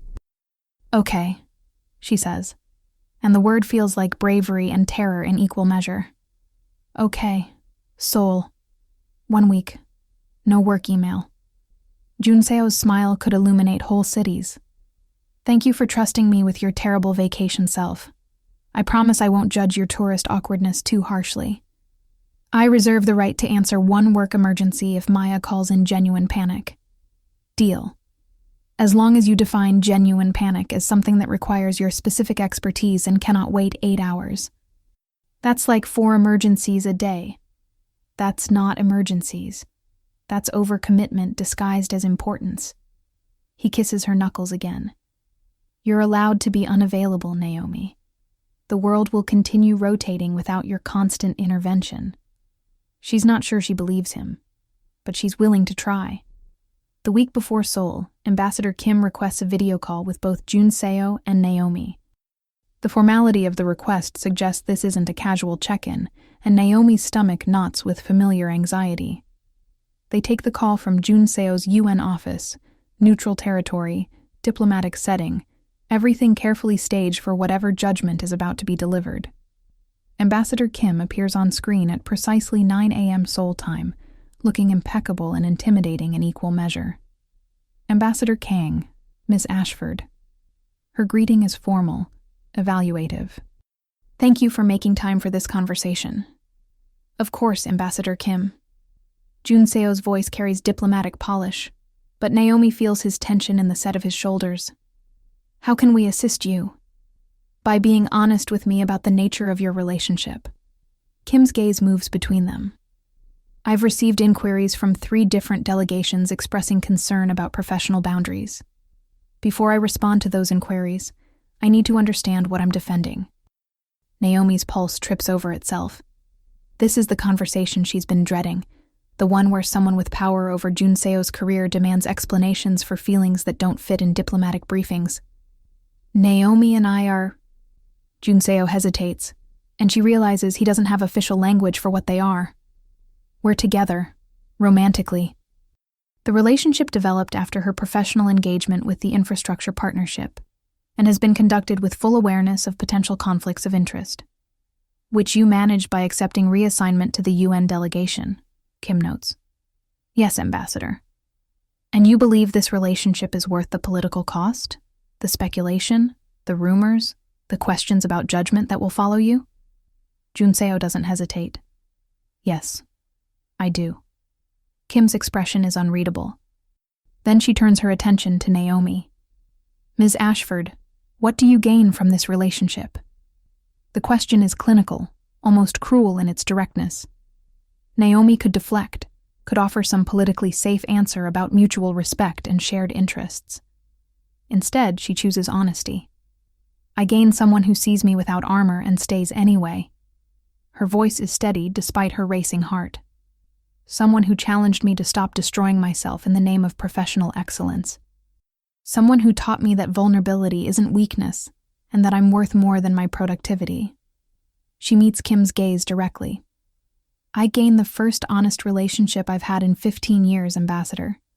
And yes, it complicates things professionally, but I've discovered that perfect professionalism nearly killed me, so I'm choosing messier humanity instead. Kim is silent for a long moment, her expression shifting through calculations Naomi can't read. Finally, she says, I spent 35 years prioritizing my career over every personal connection. I told myself it was necessary, that sacrifice was the price of excellence. Her voice softens microscopically. I was married once, very briefly in my 20s. My husband asked me to choose between him and my diplomatic appointment. I chose the appointment without hesitation. I told myself it was the right decision. The admission hangs in the air, unexpected and devastating in its honesty. Do you regret it? Jun Seo asks quietly. Every day. Kim's smile is brittle. I'm 68 years old, professionally accomplished, and profoundly alone. I've negotiated treaties with presidents but can't remember the last time someone asked me how I actually feel about anything. She looks at them both. When I told you to distance yourself from Ms. Ashford, I was projecting my own regrets onto your situation. That was inappropriate and unfair. Naomi feels her throat tighten with unexpected emotion. I still have concerns about perception, Kim continues. But those are political problems to be managed, not reasons to end something real. She straightens in her chair. Here's what I'll tell the inquiring delegations. Ambassador Kang's personal life is his own business as long as it doesn't interfere with his professional obligations. Ms. Ashford's consulting work on the infrastructure partnership was exemplary and concluded before their relationship began. Any further speculation is both inappropriate and unwelcome. Thank you, Ambassador, Jun Seo says, relief evident in his voice. Don't thank me yet. This will complicate your career progression.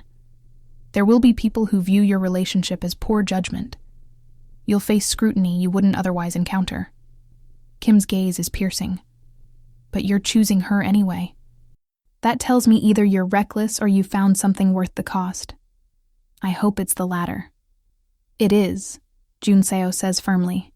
I've spent 15 years being the perfect diplomat. It's made me successful and empty. Naomi showed me there's another way to live. Imperfect, honest, human. I'll take the career complications if it means I get to keep learning how to be a complete person instead of a diplomatic function. Kim nods slowly. Then I'll support your choice. But Ambassador Kang, don't make me regret giving you permission to be human. The work still matters. Your obligations still matter. Don't let love become an excuse for professional mediocrity. I won't, he promises. After the call ends, Naomi lets out a breath she didn't know she was holding. That was terrifying, but necessary. Jun Seo turns to her, taking both her hands. Kim is right about one thing. This will complicate my career. There will be people who question my judgment. I needed you to hear that directly, to understand what staying together might cost. Are you having second thoughts?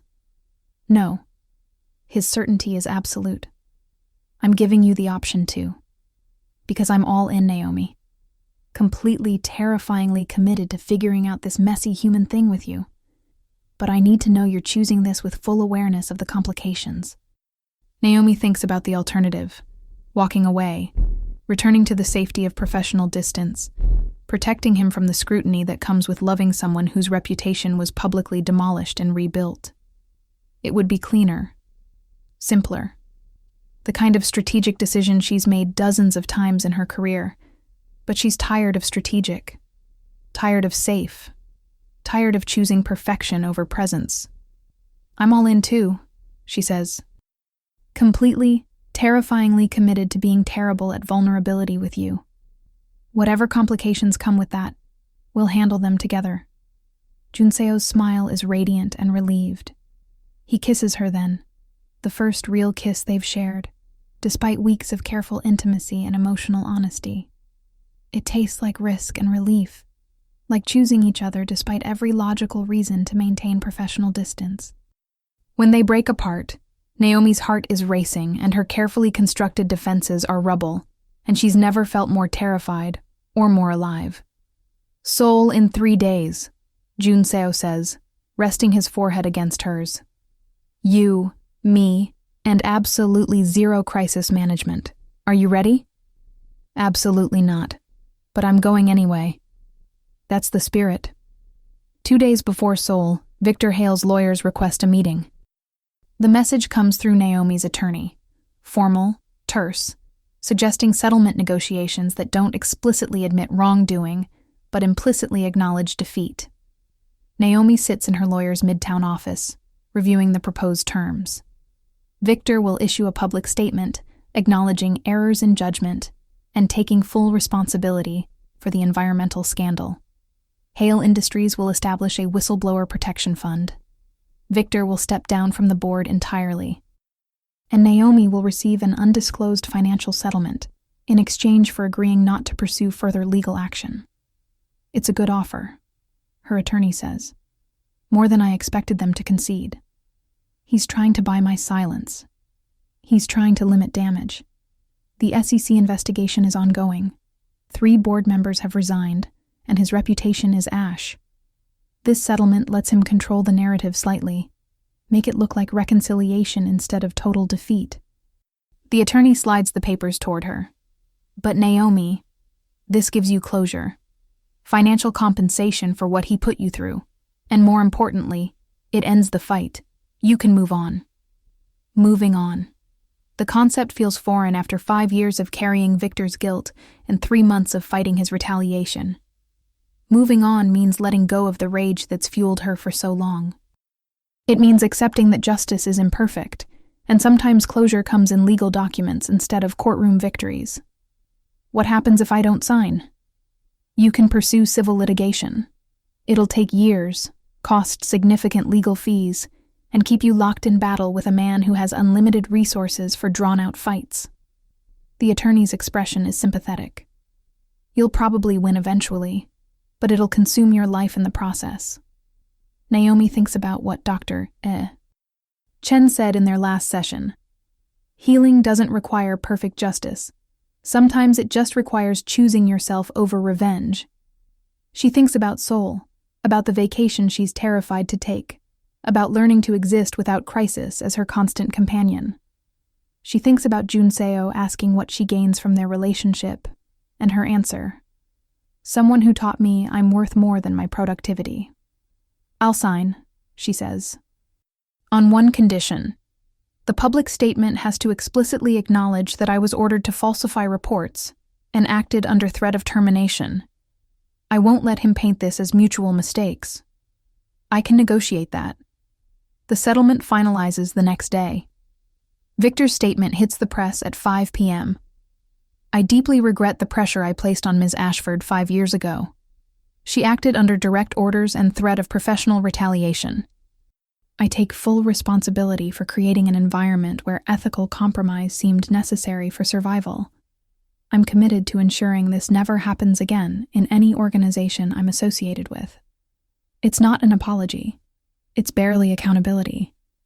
But it's public acknowledgement that Naomi was right, that Victor abused his power, that the woman he tried to destroy was actually the one telling the truth all along.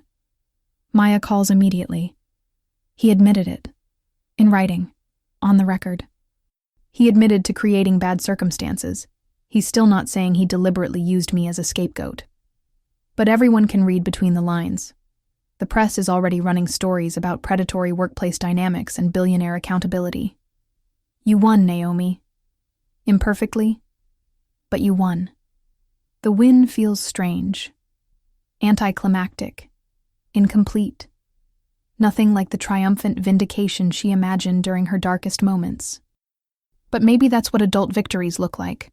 Messy resolutions, partial justice, learning to accept good enough instead of holding out for perfect. That evening, Kyungrae finds her on her apartment rooftop, where she's escaped to process the day in relative silence. He doesn't ask if she's okay. He knows her well enough now to skip the performance questions. How does it feel?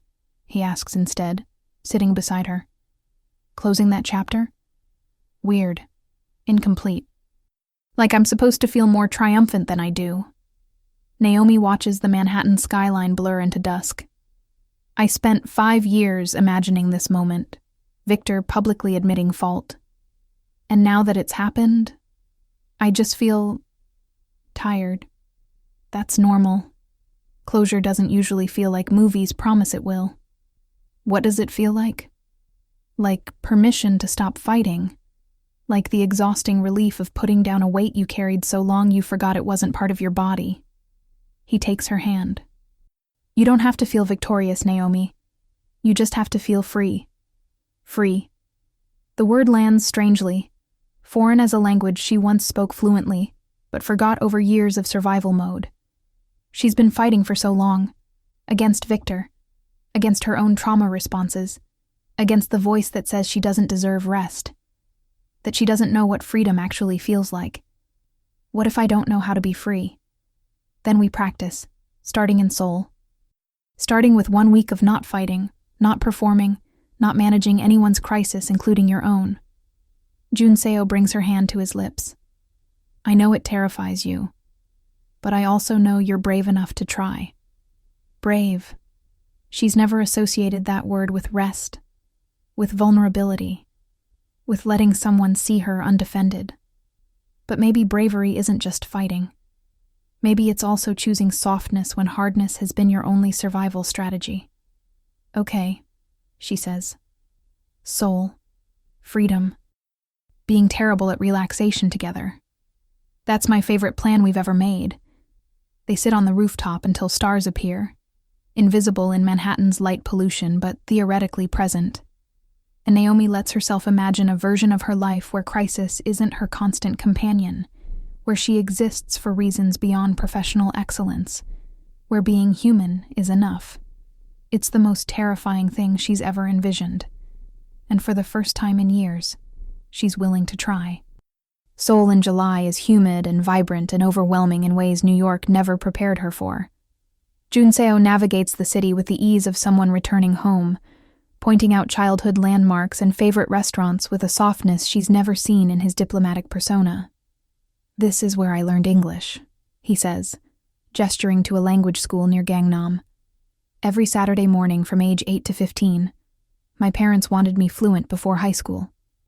That explains your perfect pronunciation. That explains my carefully trained pronunciation.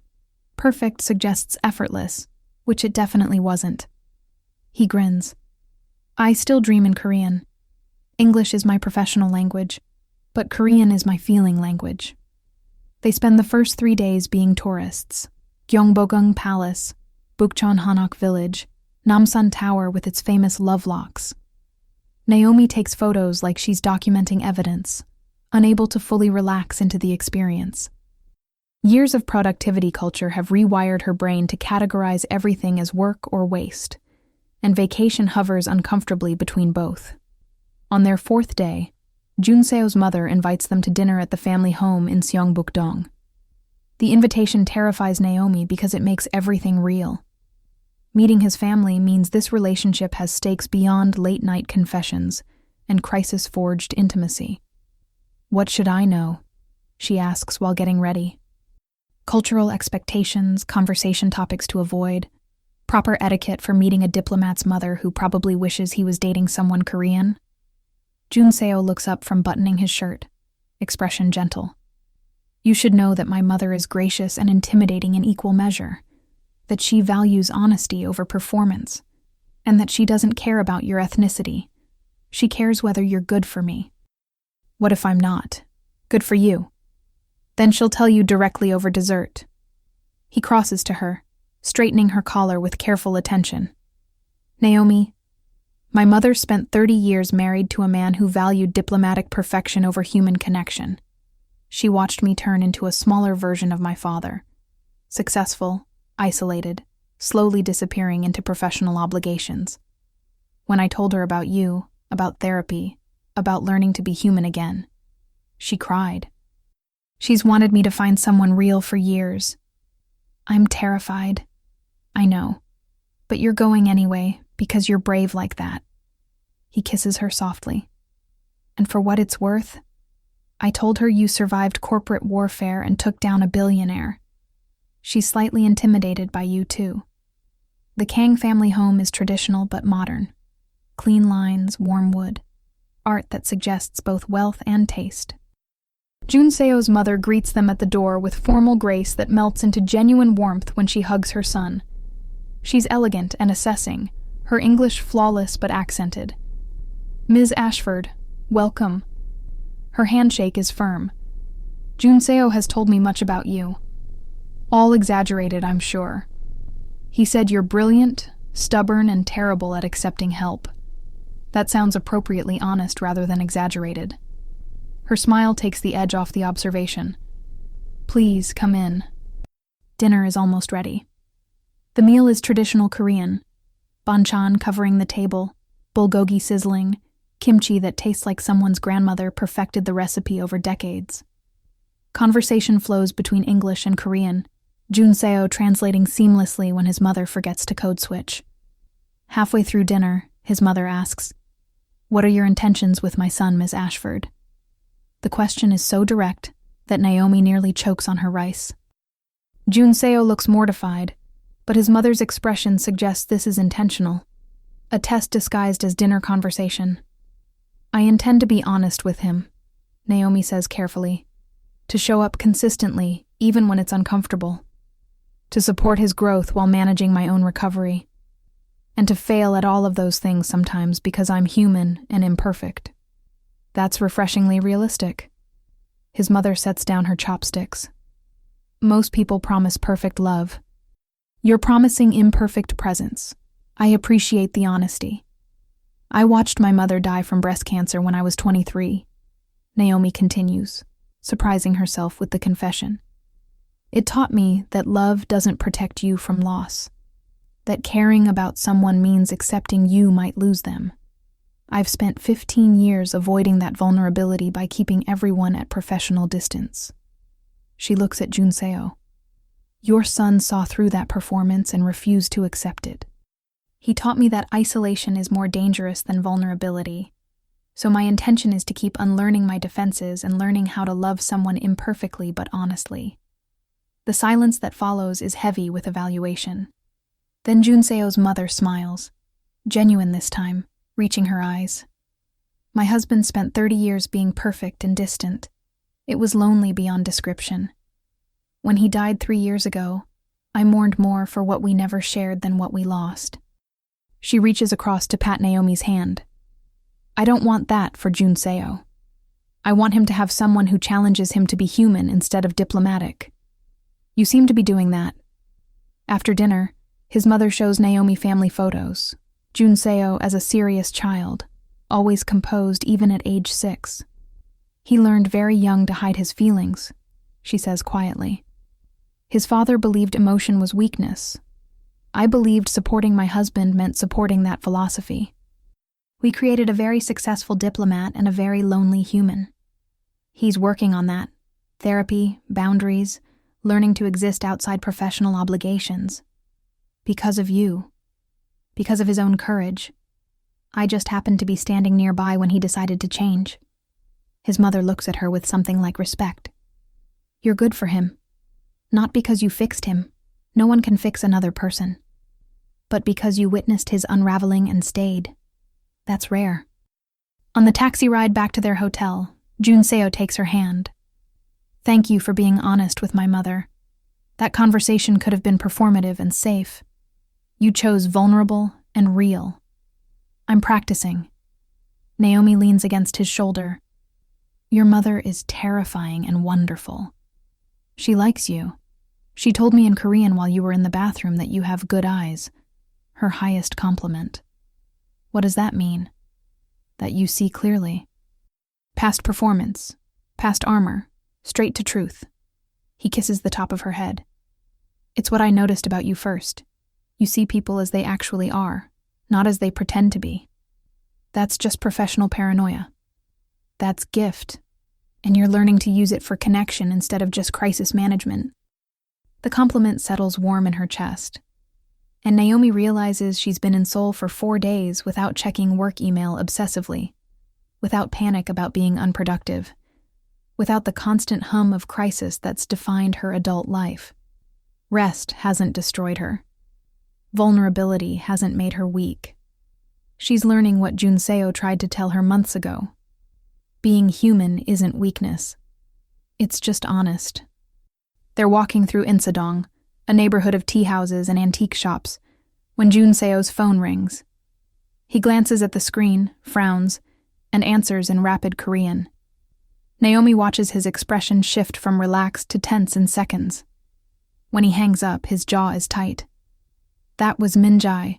Victor Hale was arrested this morning. Federal charges: fraud, environmental crimes, obstruction of justice. The SEC investigation found enough evidence to prosecute. The news should feel triumphant. Instead, Naomi feels a strange emptiness, like winning a war only to discover the battlefield was inside her the whole time. So it's really over, she says. It's really over. Victor is facing actual legal consequences, not just reputation damage. His lawyers are already trying to negotiate plea deals, but the federal prosecutors aren't interested. They sit at a traditional tea house, ordering drinks neither of them tastes.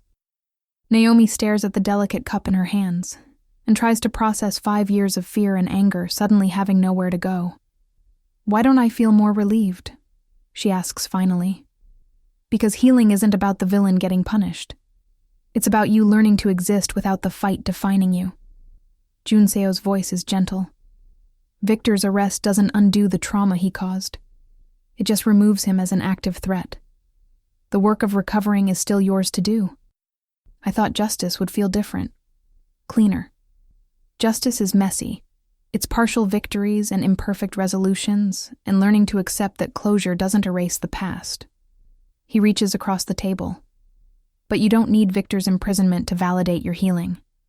You've already done the hard work, exposing the truth, building support networks, learning to exist without crisis as your baseline.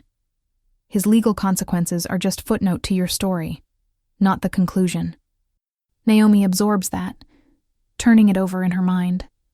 She spent 5 years imagining Victor's downfall, picturing his arrest as the moment everything would magically be okay. But sitting in a Seoul tea house thousands of miles from the battlefield, she realizes the real victory wasn't destroying him. It was reconstructing herself. Dr. Chen was right, she says. Trauma recovery isn't about villains getting punished. It's about victims learning to live without fear. Are you living without fear? Not yet, but I'm practicing. She meets his gaze. This week, Seoul, your mother, learning to vacation without guilt. It's the most human I've felt in years. That's worth more than Victor rotting in prison. Junseo's smile is soft and proud. Look at you, choosing healing over revenge. Dr. Chen would be so pleased. Don't tell her. She'll want to process it in therapy, and I'm on vacation from that too. They spend the rest of the afternoon wandering through traditional markets and modern galleries, and Naomi practices being present, noticing details instead of managing outcomes, experiencing moments instead of documenting them for later productivity. It's awkward and uncomfortable and occasionally lovely, like learning a language she once spoke fluently, but forgot under decades of survival mode. That night, back at their hotel, Naomi's phone explodes with messages. Maya, clients, journalists, everyone wanting her reaction to Victor's arrest. She stares at the screen, feeling the old instinct to respond immediately, to manage the narrative, to turn even her victory into strategic opportunity. Instead, she turns off her phone. What are you doing? Junseo asks from where he's reading on the bed. Practicing boundaries. Victor's arrest is news, but it's not my crisis to manage. Other people can have opinions without my input. She plugs the phone into the charger, face down. I'm choosing to be on vacation instead of being professionally available 24/7. I'm so proud of you right now. It feels wrong, like I'm being irresponsible. It feels wrong because you've spent 15 years training yourself that rest equals failure. But you're not being irresponsible. You're being human. He sets aside his book. Come here. Naomi climbs onto the bed beside him, and he pulls her close. The kind of comfortable intimacy they've developed over weeks of honest conversation and shared vulnerability. She rests her head on his chest, listening to his heartbeat, and lets herself exist without purpose beyond this moment. Thank you. she says quietly. For what? For seeing my cracks and staying. For teaching me that being human is harder and better than being perfect. For standing beside me while I learn to save myself instead of trying to rescue me. She looks up at him. You changed my life, Kyungrae. Not by fixing me, but by witnessing me until I remembered how to exist outside crisis mode. You changed mine too. His voice is rough with emotion. You taught me that vulnerability isn't weakness, that asking for help is strength, that perfect diplomacy was killing me slowly and honestly might save me. He kisses her forehead. We saved each other by refusing to let each other perform invincibility. That's better than any romantic rescue fantasy. Very unromantic. Very honest. I'll take honest over romantic any day. They fall asleep tangled together, and for the first time in 5 years, Naomi dreams of something other than environmental reports and boardroom betrayals. She dreams of tea houses and her mother's laugh and a future that isn't defined by survival. When she wakes up, Kyungrae is still beside her, and Manhattan is 7,000 miles away, and Victor Hale is facing federal charges while she's choosing to be unavailable. It's the most powerful she's felt in her entire life. Their last day in Seoul is quiet by design. No tourist attractions, no family dinners, just wandering through neighborhoods where Kyungrae spent his childhood showing Naomi the geography of his becoming. This is where I had my first panic attack, he says, gesturing to a subway station in Gangnam. I was 16, on my way to a diplomatic training seminar my father arranged. I got off the train and couldn't breathe for 10 minutes. Thought I was dying. What did you do? Called my mother. She talked me through it, then told my father I had food poisoning so I could skip the seminar. His smile is bittersweet. She knew even then that the pressure was too much. But she didn't know how to protect me from my father's expectations without undermining their marriage. Do you resent her for that? Sometimes. But mostly I understand. She was trapped in her own way, between loving her son and supporting her husband's vision of success. He takes Naomi's hand as they walk. That's why I wanted you to meet her. To see that she's trying now to support the version of me that exists outside diplomacy. It's late, but it matters. They end up at a small park overlooking the Han River, sitting on a bench as sunset turns the water to copper. Couples walk past with their lovelock promises. Families gather for picnics, and Seoul hums with the energy of a city that's both ancient and aggressively modern. I need to tell you something, Kyungrae says, his voice carrying an edge of nervousness she rarely hears. Naomi's stomach tightens. That sounds ominous. It's not ominous. It's honest, which is more terrifying. He turns to face her fully. I love you. Not the crisis management expert or the professional powerhouse or the woman who took down a billionaire. I love you.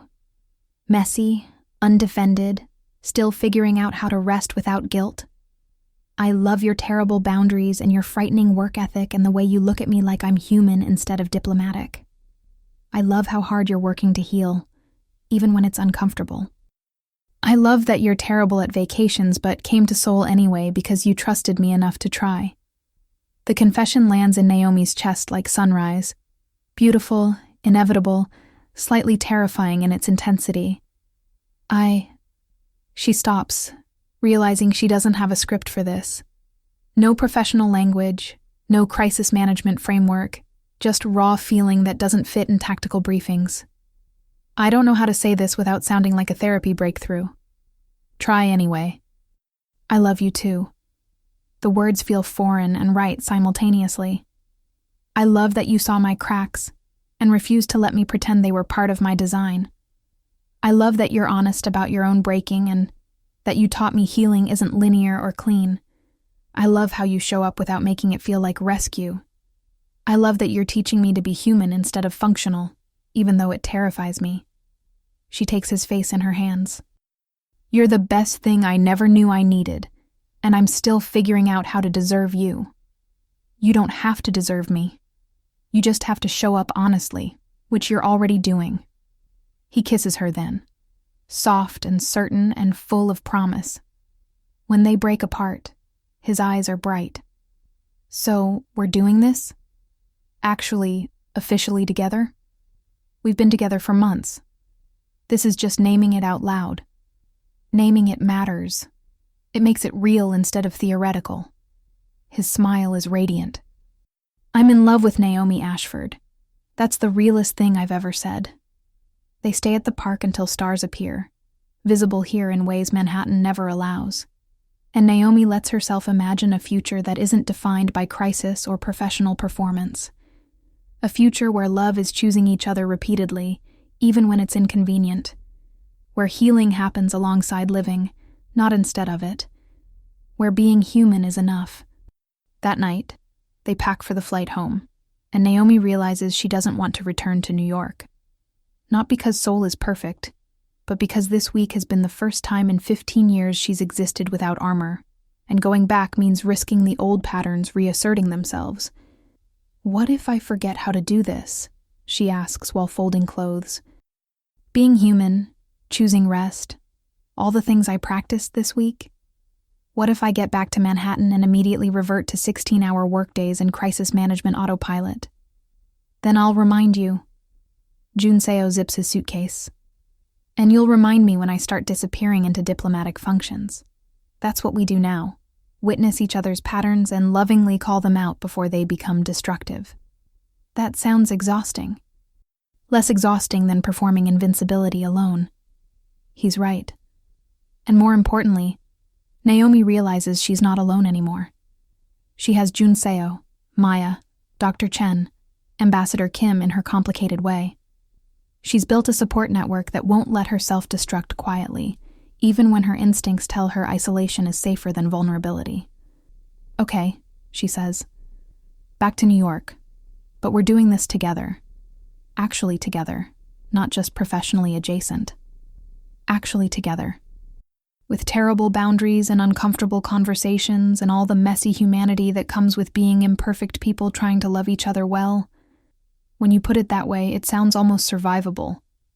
It's better than survivable. It's living. He pulls her close. Ready to try? Naomi thinks about the woman she was 6 months ago. Isolated, armored, slowly collapsing under the weight of performing perfection. Thinks about Victor's boardroom and the hallway where Jun Seo first saw her cracks. Thinks about every moment since where she chose honesty over safety and survived. I'm ready, she says. Let's go be human together in New York. Closing. The hallway where everything changed. 6 months later, Naomi stands in a hotel hallway that looks almost identical to the one where this story began. Different hotel, different city, Washington, D.C. this time, but the same glass walls and polished floors and diplomatic machinery humming just beyond corporate doors. She's here for a conference on crisis management ethics, invited to speak about her experience exposing corporate corruption. The invitation arrived 3 months ago, and her first instinct was to refuse. Too public, too vulnerable, too much risk of becoming the story instead of managing it. But Dr. Chen challenged her. What if being the story is how you help other people survive theirs? So Naomi said yes, prepared a presentation that's honest instead of strategic, showed up even though her hands shake slightly before taking the stage. Jun Seo is in the audience because of course he is. He flies in from whatever UN negotiation he's managing to support her most vulnerable professional moment. That's what they do now. Show up for each other's important things, even when it's inconvenient. Her presentation is scheduled for 2 p.m. At 1:47 p.m., she's backstage running through her notes when she feels the familiar tightness in her chest. Not a panic attack, just the reasonable nervousness of someone about to admit their failures in front of 300 professional peers. A young woman approaches, mid-20s, black, carrying herself with the particular tension of someone holding the world together by their teeth. Her conference badge reads, Assistant Director, Crisis Communications. Ms. Ashford, I'm sorry to bother you before your talk, but I just wanted to say... She stops, visibly struggling with emotion. I'm in the position you were in 5 years ago. My boss is asking me to falsify reports for a client. I know it's wrong, but I'm terrified of saying no, of losing everything I've worked for. Naomi's heart cracks open. She sees herself at 29 in this woman's frightened eyes. Brilliant, ambitious, trapped between integrity and survival. "What's your name?" she asks gently. "Keisha. Keisha, listen to me carefully. What your boss is asking you to do is illegal and unethical. Saying yes might protect your job temporarily, but it will haunt you for years. I know because I said yes, and it nearly destroyed me. But what if I can't find another job? What if no one believes me? Then you find people who will. You document everything. You talk to a lawyer. You protect yourself first." Naomi pulls out her business card, the new ones that say Crisis Management Consultant, and include her direct line. "Call me tomorrow. I'll help you figure out your options. You don't have to face this alone." Keisha takes the card with shaking hands. "Thank you. God, thank you." After she leaves, Naomi stands in the hallway and realizes this is why she survived. Not just to rebuild her own life, but to stand in hotel hallways and tell young women they don't have to compromise themselves to survive. To be the witness she needed at 29 and didn't have. Junseo finds her there at 1:55 p.m., 5 minutes before she's supposed to go on. "Are you ready?" he asks. "No, but I'm going anyway." That's my favorite kind of bravery. He straightens her collar the way he did that first night in Seoul, a gesture of care disguised as practicality. "You're going to be brilliant. Not because you're perfect, but because you're honest. I love you," she says, "because sometimes that's the only truth that matters. I love you too. Now go teach 300 people that survival is just the beginning. Living comes next." Naomi walks onto that stage and tells her story, the whole truth, including the parts that make her look weak and compromised and human. She talks about Victor's coercion and her complicity, about 5 years of carrying guilt and 3 months of public destruction, about therapy and healing and learning that vulnerability isn't weakness. And she talks about Junseo, though she doesn't name him directly, about the man who saw her cracks and stayed anyway, who taught her that being seen was more valuable than being perfect, who stood beside her while she learned to save herself instead of trying to rescue her. The audience is silent when she finishes. Then someone starts clapping, and it spreads until 300 people are giving her a standing ovation for admitting she's imperfect and survived anyway. Afterward, 17 people approach her with their own stories of coercion and compromise. 8 ask for her card. 4 tell her they're seeing therapists for the first time because her talk made them realize survival isn't the same as healing. Keisha finds her again before she leaves. "I called a lawyer. I'm documenting everything. And I'm looking for a new job because you're right. Protecting my integrity matters more than protecting his reputation." That's incredibly brave. I learned from the best. Keisha's smile is shaky but real. "Thank you for going first, for showing us that surviving scandal isn't the end of the story." Naomi watches her walk away and feels something settle in her chest. Not closure exactly, but purpose. She survived Victor's destruction and rebuilt her life. Now she gets to help other people do the same. That's worth every uncomfortable therapy session, every vulnerable admission, every moment of choosing honesty over armor. That night, back at their hotel room, Junseo orders room service, and they eat Thai food while watching terrible reality TV, their unofficial ritual for processing big emotional days. "You were extraordinary today," he says during a commercial break. "I was honest. That's not the same as extraordinary. It is when honesty costs something, when it requires admitting failure publicly and trusting that vulnerability won't destroy you." He sets aside his takeout container. "You helped a lot of people today by being brave enough to say, 'I'm not perfect. I survived anyway. And here's how. I'm still figuring out the how. Dr. Chen would tell you I'm a work in progress. Everyone is. The difference is you're not pretending otherwise." He pulls her close. "That's what I love about you. You're done performing invincibility. You're just being human, messily and honestly, and somehow that's more powerful than any armor you used to wear." Naomi rests against his chest, listening to his heartbeat, and thinks about the hallway where this story began. The moment when a Korean diplomat saw her cracks and refused to accept her performance of perfection. The moment that changed absolutely everything. "Thank you," she says quietly. "For what?" "For seeing me when I was trying so hard to be invisible. For staying when everyone else walked away. For teaching me that being human is harder and better than being perfect." She looks up at him. "You saved my life by refusing to let me perform my way through it. You saved mine too, by showing me there's another way to exist beyond diplomatic function. By loving me honestly, instead of just being impressed by my credentials." He kisses her softly. "We saved each other by being too stubborn to accept each other's bullshit. That's the best love story I know. Very unromantic. Very true. I'll take true over romantic every time." They fall asleep tangled together, and Naomi dreams of hotel hallways and her mother's wisdom, and the young woman who reminded her why surviving matters. Not just for yourself, but for everyone who comes after you. Looking for proof that breaking doesn't have to be permanent. When she wakes up, Kyungrae Soh is still beside her. Manhattan is 4 hours away by train.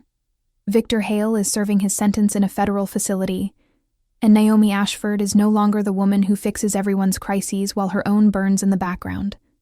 She's just a woman learning to live without armor, choosing healing over perfection, building a life that's honest instead of impressive, and loving someone who saw her at her worst and decided she was worth staying for.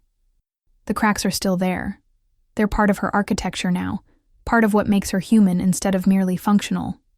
But she's learned something essential in the year since that first hallway confession. Cracks aren't failures in the design. They're proof that you survived the pressure. And sometimes, if you're lucky, someone sees those cracks and stays anyway. Not because they want to fix you, but because they recognize their own fractures in yours. That's not rescue. That's love. And after years of building her life to look perfect from the outside, Naomi finally understands the difference. She spent years building a life that looked perfect. Then he saw the cracks and stayed. And in that staying, in that witnessing, they both learned that being human is the bravest thing you can be.